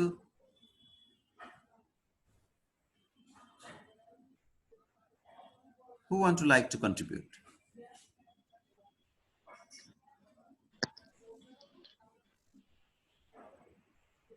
Lima bolo, your observations. You may add something new, you may compare, you may find the problem, you may give some solutions. So option is yours. Lima bolo। আসসালামু আলাইকুম sir. ওয়ালাইকুম আসসালাম। Sir, আমাদের দেশে মানে আইনের অনুশাসনটা মানে rule of লটা চালু করার ক্ষেত্রে আমরা যে অবস্টাকেলটা দেখি সেটা হচ্ছে মানে রুল অফ ল যে সুপ্রিমেসি অফ লটা দেওয়া হচ্ছে এই আইনটা পাশ করার ক্ষেত্রে প্রয়োগ বিভিন্ন করার ধরনের ক্ষেত্রে। যে আইনটা পাশ করা কিংবা প্রয়োগের ক্ষেত্রে যেমন দেখছি যে যখন পার্লামেন্টে একটা আইন পাশ করা হচ্ছে সেক্ষেত্রে গভর্নমেন্টের ওপিনিয়ন সেক্ষেত্রে অনেক সময় দেখা যাচ্ছে বিভিন্ন গভর্নমেন্ট তাদের নিজেদের স্বার্থে বিভিন্ন আইন পাশ করছে এক্সাম্পলস? সেক্ষেত্রে জি সেক্ষেত্রে সুপ্রিমেসি অফ লটা কিভাবে প্রয়োগ হচ্ছে এটা তো অবশ্যই না, রুল অফ ল এর সেটা ক্ষেত্রে তো স্পেশাল টাইপ অফ ল, সেটা হচ্ছে ইকুয়ালিটির ভায়োলেশনস। হ্যাঁ ঠিক আছে, সুপ্রিমেসি তুমি একটা বলতে পারো এখানে যে যে ইকুয়ালিটিটা আমাদের সংবিধানেই কিন্তু কিছু কিছু জায়গায় সমস্যা আছে, বিদ্যমান আইনের সমস্যা আছে। সেটা হচ্ছে যে আমাদের সকলে ইকুয়াল ট্রিটমেন্ট পাচ্ছে না, হ্যাঁ, কেউ কেউ এক্সট্রা প্রিভিলেজ জি পাচ্ছে। এবং আমাদের দেখো যে এই যে রাষ্ট্রপতির যে হচ্ছে যে ক্ষমা প্রদর্শনের যে জি যে স্যার পাওয়ার, তাই না? তো রাষ্ট্রপতির এই ক্ষমা প্রদর্শনের যে পাওয়ারটি, প্রিরোগেটিভ যে পাওয়ার রয়েছে রাষ্ট্রপতির হাতে, তাই না? এটা তো বিচার বিভাগের উপর একটা বড় হস্তক্ষেপ, তাই না? এবং এটাকে আমরা দেখতে পাচ্ছি যে সেটা এর প্র্যাকটিসটা কিন্তু ইকুয়ালিটি করা হচ্ছে না। যখন যার জামানা আসছে, জি যার আমল আসছে, সে তার দলের লোকজনকে মনে করছে যে তারা নিষ্পাপ, তাদেরকে তারা মুক্ত করে দিচ্ছে, আর অন্য লোককে তারা আটকিয়ে দিচ্ছে। তো এটা হচ্ছে যে ভায়োলেশন অফ হচ্ছে যে ল, হ্যাঁ, equality, violation of equality principles, এটা আর কি। জি স্যার ঠিক আছে, এটা একটা তোমার কোশ্চেন রেজ করতে পারো। তাছাড়া হচ্ছে যে আরো অনেক, এই যে বইয়ের মধ্যে তোমরা বইটা একটু আগে থেকে পড়বা, যখন কোনো চ্যাপ্টার পড়াবো তাহলে তোমাদের কি হবে, নলেজটা তোমাদের খুব ইয়া হবে আর কি, এবং তোমরা ভালো আলোচনা করতে পারবে জি স্যার এখানে। স্যার আপনি আগের দিনে যদি আমাদের টপিকসটা দিয়ে দেন সেক্ষেত্রে হ্যাঁ, আমাদের এই তো একটু কথা, সুবিধা টপিক হবে তো আছে সিরিয়ালি। আগামী দিন করাপশন পড়াবো, করাপশন পড়ে আসবা। হ্যাঁ, জি স্যার এখন এই যে ফেয়ার এন্ড ইন্ডিপেন্ডেন্ট জুডিশিয়ারি, এই ক্ষেত্রে প্রবলেম আছে। আমাদের জুডিশিয়ারি নিয়ে আলাপ করতে পারো, ক্যাটাগরিক্যালি প্রত্যেকটা ক্যাটাগরিকে আলোচনা করতে পারো। আমাদের জুডিশিয়ারি নিয়ে তোমার কথা বলতে পারো, আমার জুডিশিয়ারি কি independent? In which respect we can say our judiciary is independent? If it is not independent, if you have critics, you may give some critics there. আমাদের judicial independence হচ্ছে যে most and foremost part of rule of law, হ্যাঁ। এবং এটা হচ্ছে good গভর্নেন্সেরও একটা যে implementation প্রসেসের ক্ষেত্রে যে তোমাকে বলা হচ্ছে যে জুডিশিয়ারি একটা গ্রেট রোল প্লে করে, তাই না? জুডিশিয়াল রোল আমরা জুডিশিয়ারি আলোচনা করবো, সেখানে দেখবো great role. But judiciary must be হচ্ছে যে ইন্ডিপেন্ডেন্ট। তাহলে জুডিশিয়ারি কিভাবে ইন্ডিপেন্ডেন্ট আমাদেরকে আছে, কিভাবে আছে? তাহলে এটা নিয়ে আমরা ব্যাপক আলোচনা করতে পারি। আমাদের এইসব নিয়োগ টিয়োগ প্রক্রিয়া নিয়ে কিছুটা চেঞ্জ হয়েছে। ২০০৭ সালে এটা বিচার বিভাগের উপরে আসছে, একটা জুডিশিয়াল সার্ভিস কমিশন হয়েছে, এটা ঠিক আছে। কিন্তু বিচারকদের সবকিছু ডিপেন্ড করে গভর্নমেন্টের মানে good will of the government, sweet will of the G sir government, তাদের ট্রান্সফার, তাদের প্রমোশন, তাদের এটা সেটা। এবং এখানে সুপ্রিম কোর্ট কিছুটা রোল প্লে করে কেমন, সৎ ভাই হিসাবে। মনে হচ্ছে যে সুপ্রিম কোর্টই সৎ ভাই, হ্যাঁ, everything is prepared by the government. আর এখানে প্রধান বিচারপতি পাশে পাশে আপনি দেখে দেন, হ্যাঁ, সেখানে এসে দেখে না, এটা সেটা একটা মানে নিজেদের মধ্যে একটা সম্পর্ক নষ্ট হয়, তাই না? এগুলো সবকিছু আসলে কিন্তু কন্ট্রোল। এবং জুডিশিয়ারি আমরা কিন্তু নট হ্যাপি উইথ। এবং জুডিশিয়াল ইন্ডিপেন্ডেন্সের ক্ষেত্রে কিন্তু তিনটা জিনিস খুব ইম্পর্টেন্ট। সেটা হচ্ছে যে অটোনমি, ফাইন্যান্সিয়াল অটোনমি, আর একটা হচ্ছে ট্রেনিং, হ্যাঁ, আর একটা হচ্ছে যে জুডিশিয়ারি তিনটা জিনিস, একটা হচ্ছে যে ট্রেনিং, ফাইন্যান্সিয়াল অটোনমি, আর একটা হচ্ছে ট্রেনিং, ফাইন্যান্সিয়াল অটোনমি, যারা তোমাদের বলেই দেই। জুডিশিয়াল ইন্ডিপেন্ডেন্সের ক্ষেত্রে three things are very very essential. মনের থেকে সব হারিয়ে যায় জুডিশিয়াল ইন্ডিপেন্ডেন্সের ক্ষেত্রে। কেউ বলতে পারো যে তিনটা জিনিস, সেই তিনটা জিনিস কি? You may help me, you may help me. সবই যে আমাকে বলে দিতে হবে এমন তো কথা না। ফান্ডিং বলেছে, জুডিশিয়াল অটোনমি, ফান্ডিং, আর হচ্ছে ট্রেনিং।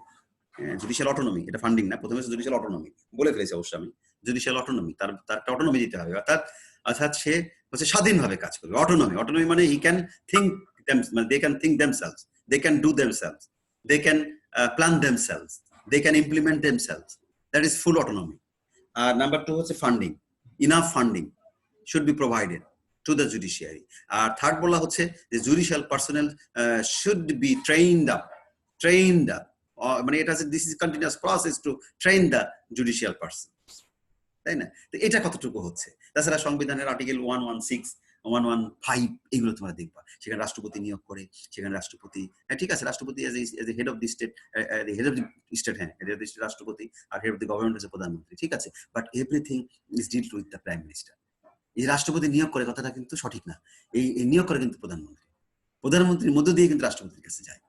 তো দেয়ার ইজ নো সিস্টেম, হ্যাঁ, ইভেন প্রধান বিচারপতি নিয়োগে আমাদের সংবিধানে বলা আছে যে ডিরেক্ট রাষ্ট্রপতির কাছে যায় না, দেয়ার ইজ এ প্র্যাকটিস, এটা হচ্ছে ভায়া হয়ে যায় প্রধানমন্ত্রী, তাই না? এগুলো আমরা জানতে পেরেছি কিছুদিন আগে।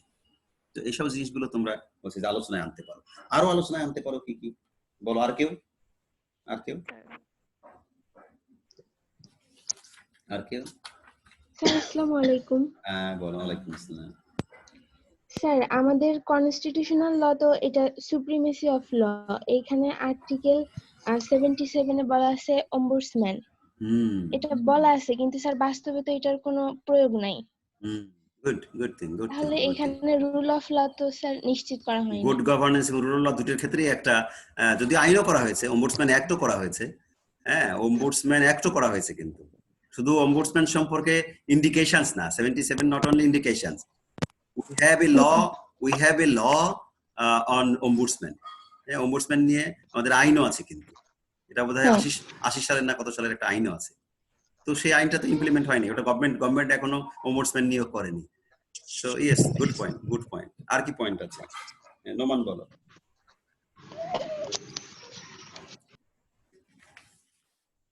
বলো। একটু ফ্যান দেবো। হ্যাঁ, কে? আলী যা পারবেন বলবা কিছু? আমি বললাম ওটা। আর ওই যে মার্শাল ল কোড, তারপরে হচ্ছে মিলিটারি শাসন আমাদের দেশে আসছে, এগুলো হিস্ট্রিক্যাল তোমরা কিছু ইভেন্টস দিতে পারো, হিস্ট্রিক্যাল কিছু কেস দিতে পারো। 7th amendment case, 5th amendment case, Taher হত্যা মামলা, এগুলো স্পেশাল কোর্টে করা হয়েছিল এবং আবদ্ধ কোর্টে করা হয়েছিল, তাই না? তাহেরকে হত্যা করা হয়েছিল, তাই না? তাহের কেস বলা হয়, আবু তাহের কেস, যেটা হাইকোর্টে হচ্ছে 2011 সালে এটাকে আলট্রা ভাইরাস ঘোষণা করা হলো। তো এই সমস্ত জিনিসগুলো হচ্ছে violation of rule of law. তুমি তো এই যে ফেয়ার জাস্টিস সিস্টেম তোমাকে এনশিওর করতে হবে, ইন্ডিপেন্ডেন্ট জুডিশিয়ারি তোমাকে এনশিওর করতে হবে, এবং তুমি মৌলিক গ্রামারকে বাদ দিয়ে তুমি বিচার চালু করতে পারবে না, তাই না? তাহলে এই যে মিলিটারি কোর্ট, মিলিটারি শাসনে আমাদের যে বিষয়গুলো ঘটেছে, এবং সেখানে শুধু তাকে না, এরপরে যখন জিয়াউর রহমান কে হত্যা করা হয়, তারপরে মিলিটারি কোর্ট বসে এবং সেখানে 13 জন আর্মি অফিসারকে ফাঁসি দেওয়া হয়। হ্যাঁ, এই সমস্ত বিষয়গুলো কিন্তু violation of rule of law. এছাড়া আমাদের আর্টিকেল 22 অফ বাংলাদেশ কনস্টিটিউশন, সেখানে 3টা বিভাগের থেকে কিন্তু বিচার বিভাগকে পৃথককরণের কথা বলা হয়েছে, এবং দীর্ঘদিন সেটা হয়নি। 2007 সালে কিছু কাজ করা হয়েছে, but still now judiciary is not independent in a sense যে নো ফাইন্যান্সিয়াল অটোনমি। হ্যাঁ, judiciary doesn't enjoy full autonomy, এবং কোনোভাবেই না, এটা কথা বললে বুঝতে পারবা, তাদের সাথে স্টাডি করলে বুঝতে পারবা। তারপরে হচ্ছে প্রেসিডেন্সিয়াল পাওয়ার টু গ্র্যান্ট পার্ডনস, এই যে পার্ডনসের যে কথাটা বললাম আমাদের আর্টিকেল 49 এর মধ্যে আছে, তাই না? যে এখানে সুপ্রিম কোর্ট পর্যন্ত ফাইনাল হয়ে যাওয়ার পরেও রাষ্ট্রপতির হাতে একটা অবাধ ক্ষমতা রয়েছে, এবং সেখানে আমরা এরশাদ সাহেবের সময় আমরা দেখেছি কতজনকে তিনি, মইজউদ্দিন সাহেবকে তিনি মুক্ত করে দিয়েছেন, প্রেসিডেন্ট আব্দুর রহমান বিশ্বাস হচ্ছে নজিবুর রহমান মঞ্জুরকে মুক্ত করে দিয়েছেন, হ্যাঁ, এবং হচ্ছে যে প্রেসিডেন্ট ইয়াজউদ্দিন আহমেদ হচ্ছে বিএনপির সময় তিনি ঝন্টুকে, বিখ্যাত ক্রিমিনাল, তাদেরকে মুক্ত করে দিয়েছেন। তারপরে প্রেসিডেন্ট মোহাম্মদ জিল্লুর রহমান, উনি হচ্ছেন বিপ্লব, লক্ষ্মীপুরের বিপ্লবকে তিনি মুক্ত করে দিয়েছেন। তারপরে তো যে গত আওয়ামী লীগের সময় এবং এবার আওয়ামী লীগের সময় অনেক হচ্ছে যে অপরাধী যারা দলীয় লোক, তাদেরকে পার্ডন করে দেওয়া হয়েছে, এবং সেখান থেকে বের হয়ে এসে আবার অপরাধ করছে, এরকম কিন্তু আমরা নজির দেখছি। তারপরে আমরা বলতে পারি যে আমাদের স্পেশাল পাওয়ার্স অ্যাক্ট যেটা আছে, স্পেশাল পাওয়ার্স অ্যাক্টের কতগুলো হচ্ছে যে প্র্যাকটিস, খুবই ব্যাড প্র্যাকটিস আছে আমাদের। এইসব জিনিসগুলো তোমরা একটু হচ্ছে যে এগুলো দেখবা, আমার বইয়ের মধ্যে আছে। তারপরে সাসপিশিয়াস অ্যারেস্ট আন্ডার 54, এখানে ইকুয়ালিটি ভায়োলেশন হয়, পুলিশ হচ্ছে তার ইচ্ছা মতো ধরতে পারে, সেজন্য আমাদের 54 এর মামলা আছে, কিন্তু হাইকোর্টের ক্লাস কেস আছে, সেই কেসে কিন্তু কতগুলো ডিরেকশন দেওয়া হয়েছে, সেগুলো কিন্তু মানা হয় না। ইভেন আমাদের সংবিধানে যেটা হচ্ছে যে 24 আওয়ার্স এর মধ্যে কোর্টে প্রডিউস করার কথা বলা আছে, সেটাও কিন্তু করা হয় না। তো এগুলো অনেকগুলো ইস্যুস আছে, তোমরা কিন্তু you are not raising the issues. হ্যাঁ, আসলে কি, you are not busy with study. হ্যাঁ, you are not busy with study, আসসালামু আলাইকুম sir. Just you are enjoying. হ্যাঁ, ইউ আর এনজয়িং। আরে জীবনটা একবারই আসছে রে, এই জীবনটা একটু দেখে নেই না কয়েকদিন, শেষ। You are killing your life, you must busy with your education, তাই না? This is your time. এই যে করোনা আজকে 5টা মাস তোমাদের জীবন থেকে চলে গেল, এই 5টা মাস হোয়াট ইজ ইউর অ্যাচিভমেন্ট? তুমি জানো এখনো আমি খালি রাতে 2-3 ঘন্টা 4 ঘন্টা ঘুমাই, এখনো আমি কত পড়াশোনা করতেছি, ইউ ক্যানট ইমাজিন। তো এখন তোমার আর আমার কি এক হবে? ফলাফল কি এক হবে? কনসিকুয়েন্স কি এক হবে?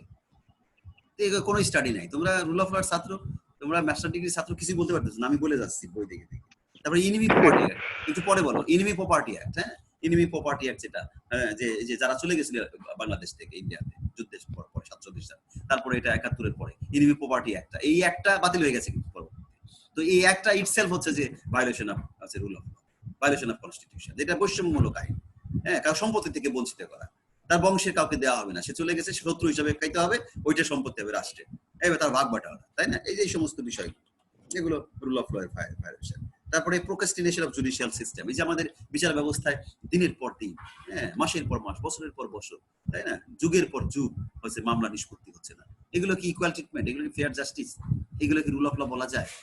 তারপরে এখন বলতে পারো আমাদের করোনা নিয়ে যে হেলথ স্কিম, কিসের হেলথ? স্বাস্থ্য যে কত ভঙ্গুর সেটা তো বুঝতে পারতেছে। জনগণের হসপিটালাইজ হওয়ার সুযোগ হচ্ছে না। ট্রিটমেন্ট কি? এখানে তো 3-4টে ওয়েজ আছে। নাম্বার 1 হচ্ছে কি? Testing and treating. এটা আমি গতকাল মুখস্থ করেছি, জানো? A research was conducted among 329 patients in China, and they found যে হচ্ছে যে সেখানে বলে দিয়েছে যে তাদেরকে কি করতে হবে। প্রথমে হচ্ছে তাদের টেস্টিং অ্যান্ড ট্রিটিং, তারপরে হচ্ছে যে কোয়ারেন্টাইন, তাই না, কোয়ারেন্টাইনিং, তারপরে হচ্ছে যে আইসোলেশন, এইগুলো উইথ লকডাউনস। তো testing and treating, this is basic health scheme, and you must ensure as a state, you cannot deny, and it is part of rule of law. People are kind, they are moving, they are roaming, but they are not finding any hospitals or any reliable places where they can get treatment, they can get support from the state as well as the other non-state factors. তো এই জিনিসগুলো, তারপরে ল and order, হ্যাঁ, ল and order নিয়ে আলোচনা করতে পারে। আমাদের আইন শৃঙ্খলা পরিস্থিতি, ইজ ইট গুড আর ইজ নট গুড? আমাদের আইন কানুন মানার পদ্ধতিটা কি? আইন কানুন কি মানার পদ্ধতি আছে? কি বলো, লকডাউন কে মানছে?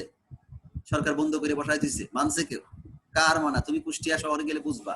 আমি গতকাল গাড়ি বের করতে পারি না, আমি তো ভয়ে ভয়ে গাড়ির মধ্যে গেছি, ড্রাইভারে বলি কারোর সাথে মিশবা না, কিন্তু মানুষ তো গ্যাসে মানে কি, তুমি তো হাফ ফিট দূরত্ব পাবা না, কিছু কিছু জায়গায় তুমি 1 ইঞ্চি পাবা না।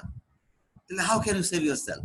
কিসের আপনি তোমার হচ্ছে health rules and social distance, 3 feet social distance, how can you ensure? তো এগুলো হচ্ছে যে না মানার, যে আইন না মানার একটা হচ্ছে যে ব্যাপার, এবং রাষ্ট্র এটা ফেল করছে, রাষ্ট্র ব্যর্থ। রাষ্ট্রের জনগণকে দোষ দিতে লাভ নেই, জনগণকে তো রাষ্ট্রকে হচ্ছে যে টাইট করে দিতে হবে, তাই না? জনগণ ভালো জনগণের জন্য রাষ্ট্র, খারাপ জনগণের জন্য জেলখানা, ওটাও জন্য রাষ্ট্র, তাই না? রাষ্ট্র জনগণ, সব জনগণ চাচাবে তা না, ভালো জনগণের জন্য হচ্ছে রাষ্ট্র ভালো ভালো কাজ করে, খারাপ জনগণের জন্য পেদানি। দিস ইজ দ্য সিস্টেম, এটা অল ওভার দ্য ওয়ার্ল্ড। হ্যাঁ, এটা একেবারে তুমি দেখো না চায়নাতে, পুরো সর্বনাশ, একেবারে কোনোভাবেই তাকে চান্স দেয়। যত মানবিকতা, তুমি তো ভিতরে ঢোকো, তোমার জন্য আমি দেশকে নষ্ট করবো না। তাহলে আজকে চায়নাতে যে রোগটা হলো, চায়নার 150 কোটি মানুষ, সেখানে 1 লাখ রোগী হয় না, আর আমার দেশে হচ্ছে যে রোগী হয়ে যায় 3 লাখ, তাই না? তারপর মরে যায়, তাদের চেয়ে বেশি মরে গেছে, বুঝছো? বলি আমরা 2,500 3,000 হয়েছে, কিন্তু তাদের চেয়ে বেশি মরে গেছে। এইগুলো তোমরা আলোচনা করতে পারো, আরো কিছু তোমরা কন্টেম্পোরারি ইস্যুস নিয়ে আসতে পারো। হ্যাঁ, Mizanur Rahman, would you like to add something new?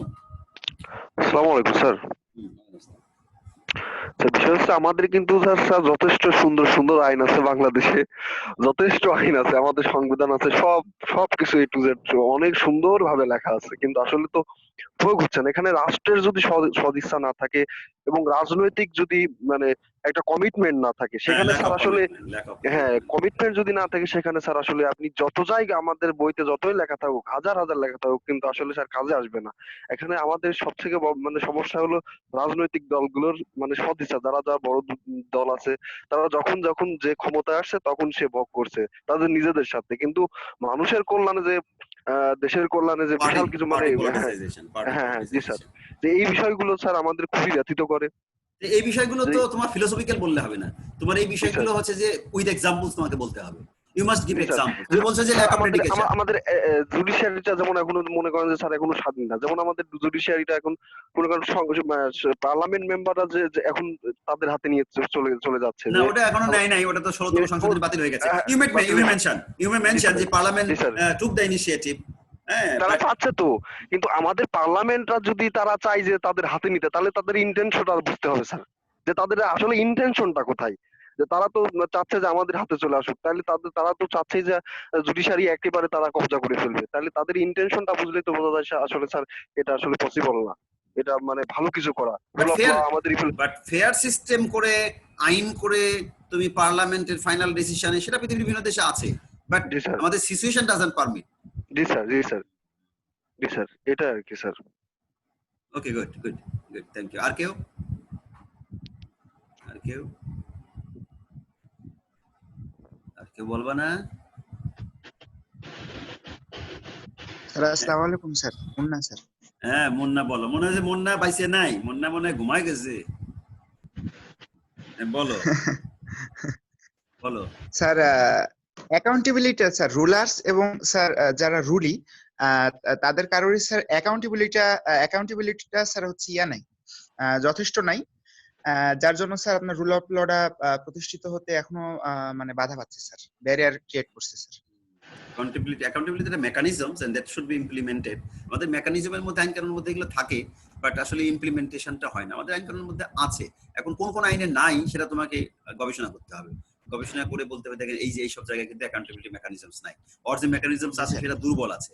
আর তুমি যে রুলির কথা বলছো, যে রুলির ক্ষেত্রে অ্যাকাউন্টেবিলিটিটা কি, এটা হচ্ছে যে একটা মানে ইথিক্যাল না, এটাকে বলা হচ্ছে মোরাল, তাই না? মোরাল। হ্যাঁ, আমারও তো দায় দায়িত্ব আইনের মধ্যে, আমার তো অধিকারের সাথে আমার ডিউটিস থাকে। আমি যদি ডিউটিস পালন না করি তাহলে তো রং হয়ে গেল, তাই না? রং হইলে তো রাষ্ট্র তার ব্যবস্থা গ্রহণ করবে। সুতরাং আমাকে দোষ দিয়ে তো লাভ হবে না, আমি তো দোষ করবোই, আমি দোষ করতেই পারি, তাই না? সুতরাং আমার উপরে দায় চাপানোর কোনো সুযোগ নাই। দোষ করলে রাষ্ট্র হচ্ছে উইল পানিশ। যদি বলেছে যে yes citizen subjects may be punished by in violation of law, only by violation of law. হ্যাঁ, আইন ভায়োলেশন করলে they should be punished and you should bring them punishment. You should bring them before the law, before the court. So there is a system. So you cannot blame the general people as a whole. There is no system to blame the people. Yes, people's accountability. There is no people's accountability. People are not aware about this. Forget about people awareness. Yeah, people ki. People হচ্ছে ডান্ডায় ঠান্ডা। People হচ্ছে ডান্ডায় ঠান্ডা। যে রাষ্ট্রে people হচ্ছে obliged, people normally মানে good, civilized nations. আর যে রাষ্ট্রে নট সিভিলাইজড, সেখানে রাষ্ট্রকে প্রেসার ক্রিয়েট করে সিভিলাইজ তৈরি করতে হবে। ওই এক প্রজন্ম দুই প্রজন্ম পরে সব ঠিক হয়ে যাবে, সব ঠিক হয়ে যাবে। So there is a system to use force. হ্যাঁ, রুল অফ ল তো বলে না যে ফোর্স ইউজ করা যাবে না, লিগ্যাল ফোর্স ইউজ করতে হবে, কোনো সমস্যা নেই। স্যার আমি একটু সংযুক্ত করতে চাই। থ্যাংক ইউ স্যার, আসসালামু আলাইকুম স্যার। বলো। স্যার এই যে ফোর্সটা করতে হবে, কিন্তু ফোর্স করার আগে তারা যে বের হচ্ছে, অনেকে তার খাবারের জন্য বের হচ্ছে, নিজেদের বেঁচে থাকার জন্য বের হচ্ছে, আগে তাদের খাবারের নিশ্চিত করতে হবে সরকারকে। কিসের? স্যার আপনি এই যে বললেন যে সরকারকে এই যে ফোর্স করতে হবে, যে তারা বাইরে বের হচ্ছে বা কোথাও যাচ্ছে, এটা ফোর্স থেকে তাদেরকে ফোর্স করতে হবে। ফোর্স করার আগে সরকারের কিন্তু এটাও দায়িত্ব যে সরকার তাদের খাবারের নিশ্চিত করতে হবে। খাবার দেওয়া হচ্ছে কিন্তু সেখানে কতগুলা পাচ্ছে। তো আর মানে চট্টগ্রামে একটা বিগ অ্যামাউন্ট দেওয়া হলো খাবারের জন্য, কিন্তু তারা পাইলো কিছু পরিবার। আগে আমাদের স্যার এই যে আমাদের কিন্তু ইকুয়েশন এই যে গুড গভর্নেন্স বা হচ্ছে রুল অফ ল এর মধ্যে কিন্তু ছিল স্যার, জনগণকে রক্ষা করতে হবে, জনগণকে রক্ষা করতে হবে, বা বৃদ্ধ মানুষের একটা ব্যবস্থা করতে হবে, তারপর কর্ম করে যে বেঁচে থাকার যে অধিকার নিশ্চিতকরণ সেটাও সরকারকে করতে হবে। তো স্যার ফোর্স করার আগে অবশ্যই কর্ম করে যে বেঁচে থাকা, তারা বেঁচে থাকতে পারছে কিনা। হ্যাঁ, without providing basic necessities, without providing socio economic sufficient conditions, মানে তোমাকে হচ্ছে যে বিফোর দ্যাট তুমি কিন্তু ফোর্স তো পার্ট অফ স্টেট, সে তো করবেই, বাট ওটা তো বাদ দিয়ে নয়, ওটাকে বাদ দিয়ে আমরা আলোচনা করছি। স্যার এটা আমি বলছি যে আগে যে বেঁচে থাকার অধিকারটা স্যার নিশ্চিতকরণ আগে সরকারকে করতে হবে। এটা স্যার সরকার করতে পারছে না বলেই এটা বড় ক্রিটিসিজম স্যার। না, সরকার করতে পারছে না, ব্যাপার হচ্ছে কি যে আমাদের বাংলাদেশের মতো একটা তৃতীয় বিশ্বের দেশকে তোমাকে আলাদাভাবে চিন্তা করতে হবে। তোমাকে ইউরোপ আমেরিকার দেশগুলোর অর্থনৈতিক অবস্থা আমাদের অর্থনৈতিক অবস্থা এক নয়। আমাদের রাষ্ট্র is not capable to provide foods for all people. As আমেরিকাতে কি হচ্ছে, আমেরিকাতে বসে বসে খাচ্ছে, মাসে $3,000-4,000 হচ্ছে তারা প্রত্যেক নাগরিক যারাই সে দেশের সিটিজেন কর্মহীন হয়ে গেছে, তারা প্রত্যেকে ওদের অনলাইনে ফর্ম পূরণ করেছে, অনলাইনে টাকা জমে এসেছে। তাদের দেশে কিন্তু আর আমাদের মতো এরকম গম দেওয়া, চুরি করা, তেল এসব নাই, বুঝছে, এসব সিস্টেম নাই। তো এখন হচ্ছে যে সিস্টেমটাই হচ্ছে যে সমস্যা। এখন আমাদের দেশে তো এভাবে দিতে পারবে না সরকার, এভাবে টাকা দেওয়ার মতো টাকা আমাদের নাই। তবে কি করতে হবে, সেগুলো তো রাষ্ট্রকে রুল অফ ল, তালচোর সেটাও ডালচোর এগুলোর জন্য হ্যাঁ পাওয়া সেগুলো রাষ্ট্রকে তো সেটা যদি সেটাই প্রোভাইড আমাদের করতে না পারে, রাষ্ট্রকে ধনী হবার চেষ্টা করার তো রুল অফ ল এর পার্ট। সোশিও ইকোনমিক কন্ডিশনসটা নাগরিকদেরকে এনশিওর করা, তার মানে কি যে রাষ্ট্রের নাগরিকরা সাফিসিয়েন্ট ইনাফ টু প্রোভাইড দেয়ার, মানে to continue their life with happiness, তাই না? এগুলো তো আসলেই অংশ, তাই না? এগুলো তো রাষ্ট্রকে স্যার করতে হয়। এই রুল অফ ল এর যেইগুলো আছে স্যার, যে ক্রাইটেরিয়া আছে, যে যতগুলো আছে স্যার, সবগুলোই বাংলাদেশে আছে, কিন্তু এটা বাস্তবায়নটা স্যার নেই বললেই চলে। না, তারপর এটাই স্যার আরেকটা রিয়ালিটি হচ্ছে ল্যাক অফ রিসোর্সেস। এটাও তো রিয়ালিটি, হ্যাঁ, ল্যাক অফ রিসোর্সেস। তার মধ্যে রুল অফ ল খুঁজতে হবে, তুমি ঠিকই বলেছো। তো এই স্বল্প সীমাবদ্ধতার মধ্যেও কিন্তু আমাদের ওয়ে আউট করতে হবে, তাই না? যার যা সম্পদ আছে তার মধ্য থেকেই কিন্তু তাকে বের হতে হবে। মানে এরকম হচ্ছে স্যার, খাবার দেওয়া হচ্ছে, জিনিসপত্র দেওয়া হচ্ছে তাদের দলেরই চেয়ারম্যান বা বড় বড় এমপিদেরকে। মিস এটা না অ্যালোকেশন। হ্যাঁ, এটা তাদের মানে যারা তাদের দলে তাদেরকে দেওয়া হচ্ছে, এবং তারা হয়তো ভাবছে যে আমাদের ব্যবস্থা নিবে না, এই হিসাবে তারা নিজেদের কাছে মজুদ রাখছে। যদি এটা হয় যদি সেটা অন্যভাবে ব্যবস্থা করা যেত, মানে ও সিস্টেম, সবকিছু। ওই সিস্টেম করতে পারছে না। এটা তো ল্যাক অফ তোমার good governance, lack of rule of law. Sir আমার মনে হয় এটাও একটা প্রিন্সিপাল, যে স্যার নিজ দলের লোকজন পাবে, প্রিন্সিপাল অফ নিজ দল। নেপোটিজম তো থাকেই পৃথিবীর। যাই হোক, এগুলো রাষ্ট্র যখন তার কাজকর্ম করবে টু ইটস সাবজেক্ট, আমরা কোনো ব্যক্তিকে ধরবো না, আমরা রাষ্ট্রকে ধরবো।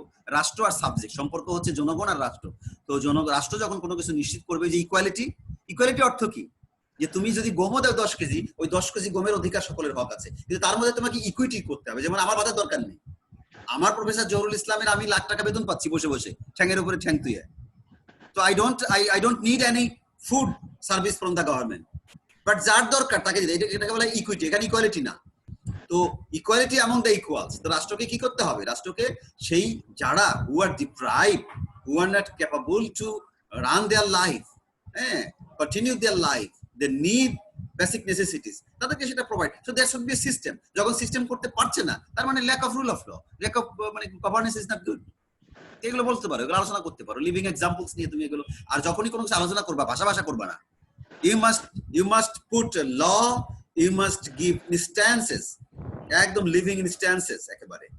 হ্যাঁ, আন্দাজে কোনো কথা, লয়ের ছাত্র কোনো আন্দাজে কথা হবে না, তোমাকে ইউ মাস্ট গিভ রেফারেন্সেস।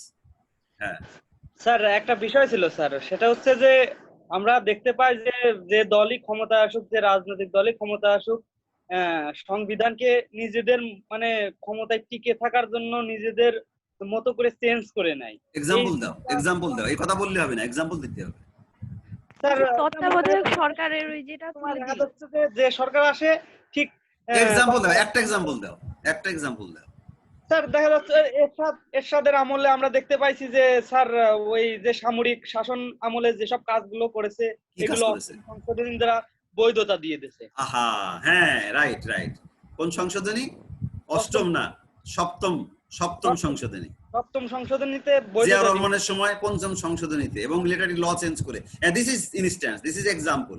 তোমাকে কিন্তু এক্সাম্পল একটা বিষয় স্যার উদাহরণ হিসেবে দেওয়া যায় স্যার, যেমন মানে দুটো দলই, বাংলাদেশে আওয়ামী লীগ বিএনপি দুটো দলই কিন্তু তত্ত্বাবধায়ক সরকারের জন্য কিন্তু আন্দোলন করেছে, বৃহৎ আন্দোলন করেছে, কিন্তু এটাকে আবার রিমুভ করে দিয়েছে। হ্যাঁ, সেটাকে কিন্তু আপনার এই যে ত্রয়োদশ সংশোধনী সেটা আবার বাতিল করে দিয়েছে আমাদের। ওকে, সেটা তোমাকে রেফারেন্স দিতে হবে। You must give reference, you must give a link. শোনো, এখন হচ্ছে তোমার ডিজিটাল আমল। দেখো না, তোমরা ফেসবুকে যখন মেনশন করো, ফেসবুকে কোনো কিছু লেখো, এখন যাকে তোমরা মার্ক করতে চাও তাকে মেনশন করো না? তো এখন এই লেখাপড়াও তাই, লেখাপড়া হচ্ছে তুমি যখন কোনো কথা বলবা, you must mention, you must put the reference.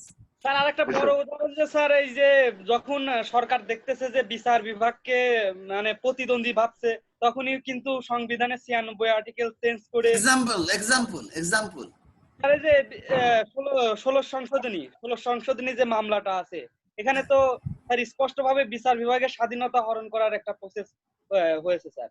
এই মামলা সম্পর্কে পড়াশোনা করছে? জি স্যার, মামলা একটু দেখতেছি। হ্যাঁ, গোড়ার দিন দেখছে। 16 অ্যামেন্ডমেন্ট আছে তোমার কাছে? আইনের ছাত্র, এই মামলাটা আছে তোমার কাছে? জি স্যার, আছে। কয় পৃষ্ঠা জাজমেন্ট? পার্সোনালি স্যার মামলা নাই, আমি মামলার উপর একটু মানে করে ওই সংক্ষিপ্ত আকারে লেখার চেষ্টা করতেছি আর কি, আচ্ছা, মানে যে তোমাকে অ্যামেন্ডমেন্ট গুলো আছে you must collect the যে case- judgment, you must collect the literature first. Literature ছাড়া হবে না ভাই। তোমাকে ফিফথ অ্যামেন্ডমেন্ট কেস তোমাকে কালেক্ট করতে হবে, তোমাকে সেভেন্থ অ্যামেন্ডমেন্ট কেস কালেক্ট করতে হবে, তোমাকে 16th অ্যামেন্ডমেন্ট কেস কালেক্ট করতে হবে। তো যেগুলো অ্যামেন্ডমেন্ট গুলোকে বাতিল করা হয়েছে, ডিক্লেয়ার আলটা ভাইরাস করা হয়েছে, হ্যাঁ, সেইগুলো তোমাকে কিন্তু লিডিং কেসে তোমার কাছে কি থাকবে, ভলিউম থাকবে। নাহলে আইনে ছাত্র আন্দাজে কথাবার্তা, হ্যাঁ, তোমার তো মেনশন করে কথা বলতে হবে। ওকে, গুড। তারপরে বলার চেষ্টা করেছি, স্টাডি করছো, এই ভাবতেছো, এতে আমরা জাতি খুশি যে আমার প্রজন্মরা ভাবতেছে। যাই হোক, অনেক কথাবার্তা হয়ে গেল, তোমরা তো একেবারে মানে ঘুমাচ্ছিলে বোকাশোকার মতো। তো বোকাশোকার মতো করলে হবে না, আমি তোমাদের কিছু টিপস দিই বাবা, শোনো। Yes, you are owner of your life, but as the matter of ownership, you cannot kill your life. Killing মানে কি? শুধু কি আত্মহত্যা? If you don't utilize your time, if you don't think your career, your future plan, হ্যাঁ, জীবনটাকে এটা হচ্ছে one kind of killing। তা আমি কিন্তু ওই কিলিং কি বলছি, যে এই যে প্যান্ডামিকের সময় এটা আমাদের জন্য বিশাল একটা চ্যালেঞ্জ। এই চ্যালেঞ্জ সহ তোমার নিজের জীবনের বিশাল চ্যালেঞ্জ। আগে যে চ্যালেঞ্জটার ওজন ছিল 50 কেজি, এখন কিন্তু সেটা 80-90 কেজি হয়ে গেছে, এবং ভেরি সিন সেটা 100 কেজি হয়ে যাবে, সেটা 200 কেজি হয়ে যাবে, 500 কেজি হয়ে যাবে। ওয়েট লিফটিং আর পারবে না তুমি আর সেটাকে যদি তুমি ইউটিলাইজ না করো, নিজেকে প্রিপেয়ার না করো, তাহলে কিন্তু তুমি এই ওয়েট লিফটিং করতে পারবে না, তুমি কিন্তু এই ওয়েটটাকে তুলতে পারবে না। তো ওয়েটটাকে যখন তুলতে পারবে না, তখন তুমি কিন্তু তাকে সরাতে পারবে না, রিমুভ করতে পারবে, তুমি তাকে মুভ করতে পারবে, আর মুভ করতে না পারলে তুমি ফেল করবে। তার মানে you are killing your life. তো সেজন্য আমি বলি কি, যে ডিউরিং দিস পিরিয়ড তোমরা হচ্ছে প্রচুর পড়াশোনা করো, প্রচুর এনি হাউ কালেক্ট করো। হ্যাঁ, আরে ঢাকার থেকে পৃথিবীর সব আসতেছে, তুমি যদি ঢাকা শহর করে আনতে চাও, তোমার বাড়ি কোথায়? নাইমুর বাড়ি কোথায়? জি স্যার। তোমার বাড়ি কোথায়? স্যার খোকসা থানা, কুষ্টিয়া। বিশাল দূর। তুমি মনে করো যে খোকসায় যদি নিয়ে আসতে চাও ঢাকা শহরকে, সব চলে আসবে, এমন কোনো কিছু কিন্তু বাংলাদেশে সবকিছু চলছে, পৃথিবীর সবকিছু চলছে। আমি ধরো ঢাকার থেকে বহু ম্যাটেরিয়ালস পাঠাইছি, বহু ম্যাটেরিয়ালস আনছি, আমি বিদেশে ম্যাটেরিয়ালস পাঠাইছি, বিদেশ থেকে সব সারা পৃথিবীর কাজ করতেছি আমি বসে বসে। তো দেখলাম যে পৃথিবীর সব চলতেছে, খালি ভালো কাজ ছাড়া, লেখাপড়া ছাড়া আর ভালো কাজ ছাড়া পৃথিবীর সকল কাজ চলতেছে, ব্যবসা বাণিজ্য অপকর্ম সব চলতেছে।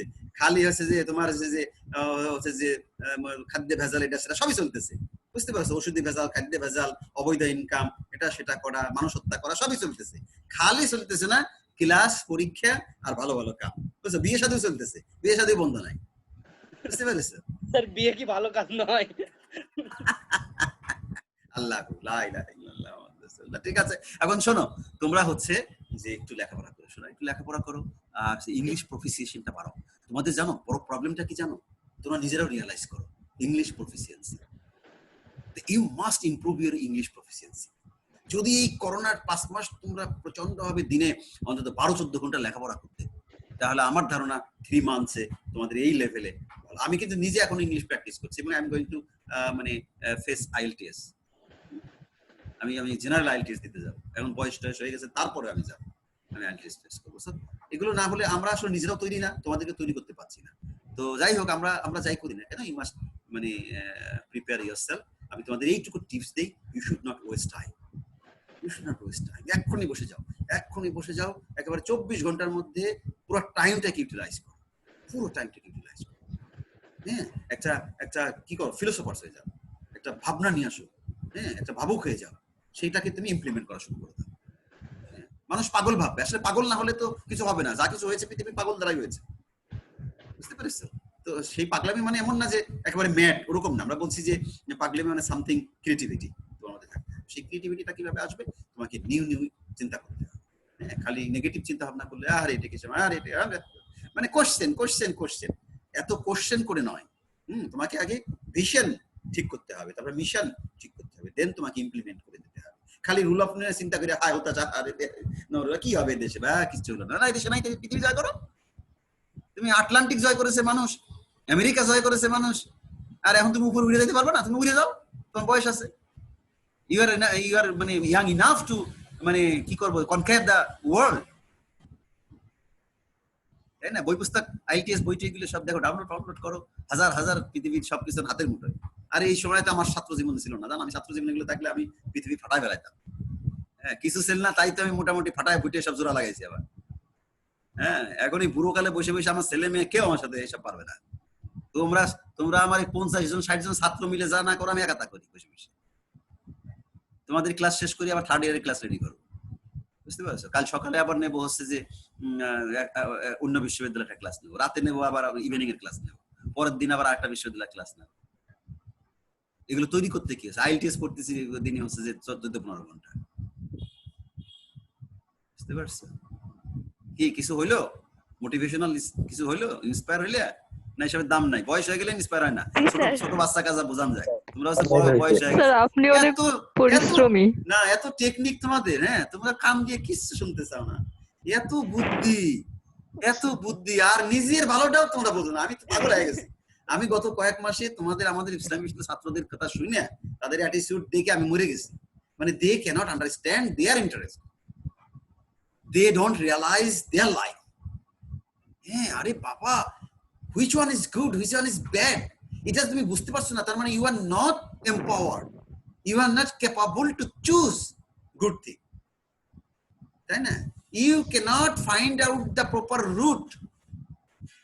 তো আমার ছাত্রছাত্রী 2-3 বছর আগে পাশ করে গেছে, এখন কাঁদবে আমার কাছে, স্যার কইরা যে আমি কাজ নাই কি করি, এটা কি can you expect this type of honours masters করেছে, কত কষ্ট করে ইসলামী বিশ্ববিদ্যালয় ল ডিপার্টমেন্টে চান্স পেয়েছে, এখন কাঁদবে কেন? তারা কাঁদবে কেন? তারা আমার কাছে চাকরি চাইবে কেন? তারা চাকরি ছিনিয়ে আনবে, আমার কাছে খবর দেবে, স্যার অমুক জায়গায় আমি বিশাল অফিসার হয়ে গেছি, অমুক জায়গায় বিদেশে আমি লেখাপড়া করতে চলে গেছি। হ্যাঁ, কোথায় যায় গ্রামে বসে থেকে কয় স্যার আমার কোনো কাজ নেই, আমার একটা কাজ নেই। এটা কোনো কথা হলো? কারণ কাজ দিয়ে কোনোদিন কাউকে এম্পাওয়ার করা যায়? বলো, আমি কি করে বোঝাই? কাউকে কাজ দিয়ে কোনোদিন এম্পাওয়ার করা যায়?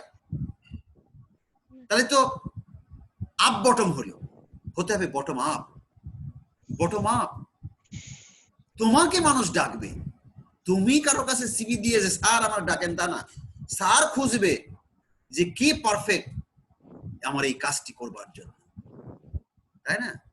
তাহলে আমি খুঁজবো যে আমার ছাত্রদের মধ্যে হু ইজ মোস্টলি ব্রিলিয়ান্ট, যাকে মানে যাকে আমি আই ক্যান কল, তাকে আমি দিতে পারি। যাই হোক, আমি মানে বোঝাচ্ছি এখানে যে আমি মানে এরকম স্টেট প্রতিষ্ঠান যারা হচ্ছে দে সার্চ দা হচ্ছে যে কম্পিটেন্ট পারসন, সো তোমাকে কিন্তু কম্পিটেন্সি তোমাকে কিন্তু অর্জন করতে হবে। সেই জন্য তোমার অনলাইনে লেখাপড়া কি করা না করা সব এখন মুখস্থ করে ফেলাও, জুডিশিয়ারির পড়া মুখস্থ করে ফেলাও, বিসিএস এর পড়া মুখস্থ করে ফেলাও, সাইড বাই সাইড হচ্ছে তোমরা আইএলটিএস করো, আর মাস্টার ডিগ্রি করতেছো কখন পরীক্ষা হয় না হয় পৃথিবীর বিভিন্ন দেশে লেখালেখি করো, পৃথিবীর বিভিন্ন দেশে এলএলএম প্রোগ্রাম আছে, এলএলএম প্রোগ্রাম করো, সার্চ করো, অস্ট্রেলিয়া, কানাডা, আমেরিকা, হ্যাঁ সুইডেন, তারপরে হচ্ছে যে তোমার বেলজিয়াম, তারপরে হচ্ছে তোমার ডেনমার্ক, কত কত দেশে আছে, ইভেন ইন্ডিয়াতে আছে সাউথ এশিয়ান ইউনিভার্সিটি, সেখানে এলএলএম 2 ইয়ার্স এর আছে। পৃথিবীর বহু দেশে 2 ইয়ার্স এলএলএম আছে।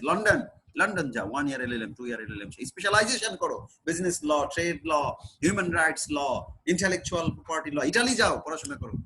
তো এই সমস্ত পৃথিবীর বিভিন্ন দেশে তোমরা তো একেবারে মরিয়ে ভূত হয়ে যাচ্ছ, বুঝছো? খালি গ্রাম থেকে গ্রামান্তরে, লোক থেকে লোকান্তরে, হ্যাঁ সব ছুটে বেড়াচ্ছে। হ্যাঁ, দেশ থেকে দেশান্তরে ছুটছে না, লোক থেকে লোকান্তরে ছুটছে। আশা করি যে তোমরা দেশ থেকে দেশান্তরে তোমরা দৌড়াও। আমার জীবন তো যে কোনো ভাবে পাটটা করে দিলাম, কিন্তু এইভাবে তোমরা চলাফেরা করলে তোমাদের জীবন পার হবে না, হতাশা আসবে ভাই, হতাশা আসবে। এই হতাশা থেকে আমাদেরকে বাঁচতে হবে।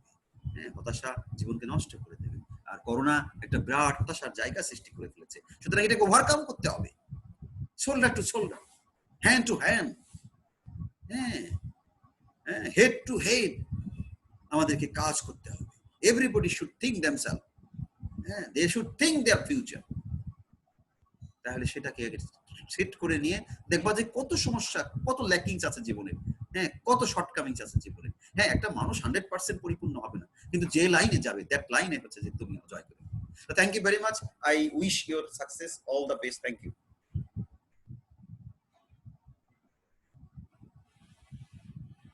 আসসালামু আলাইকুম স্যার। ওয়ালাইকুম আসসালাম।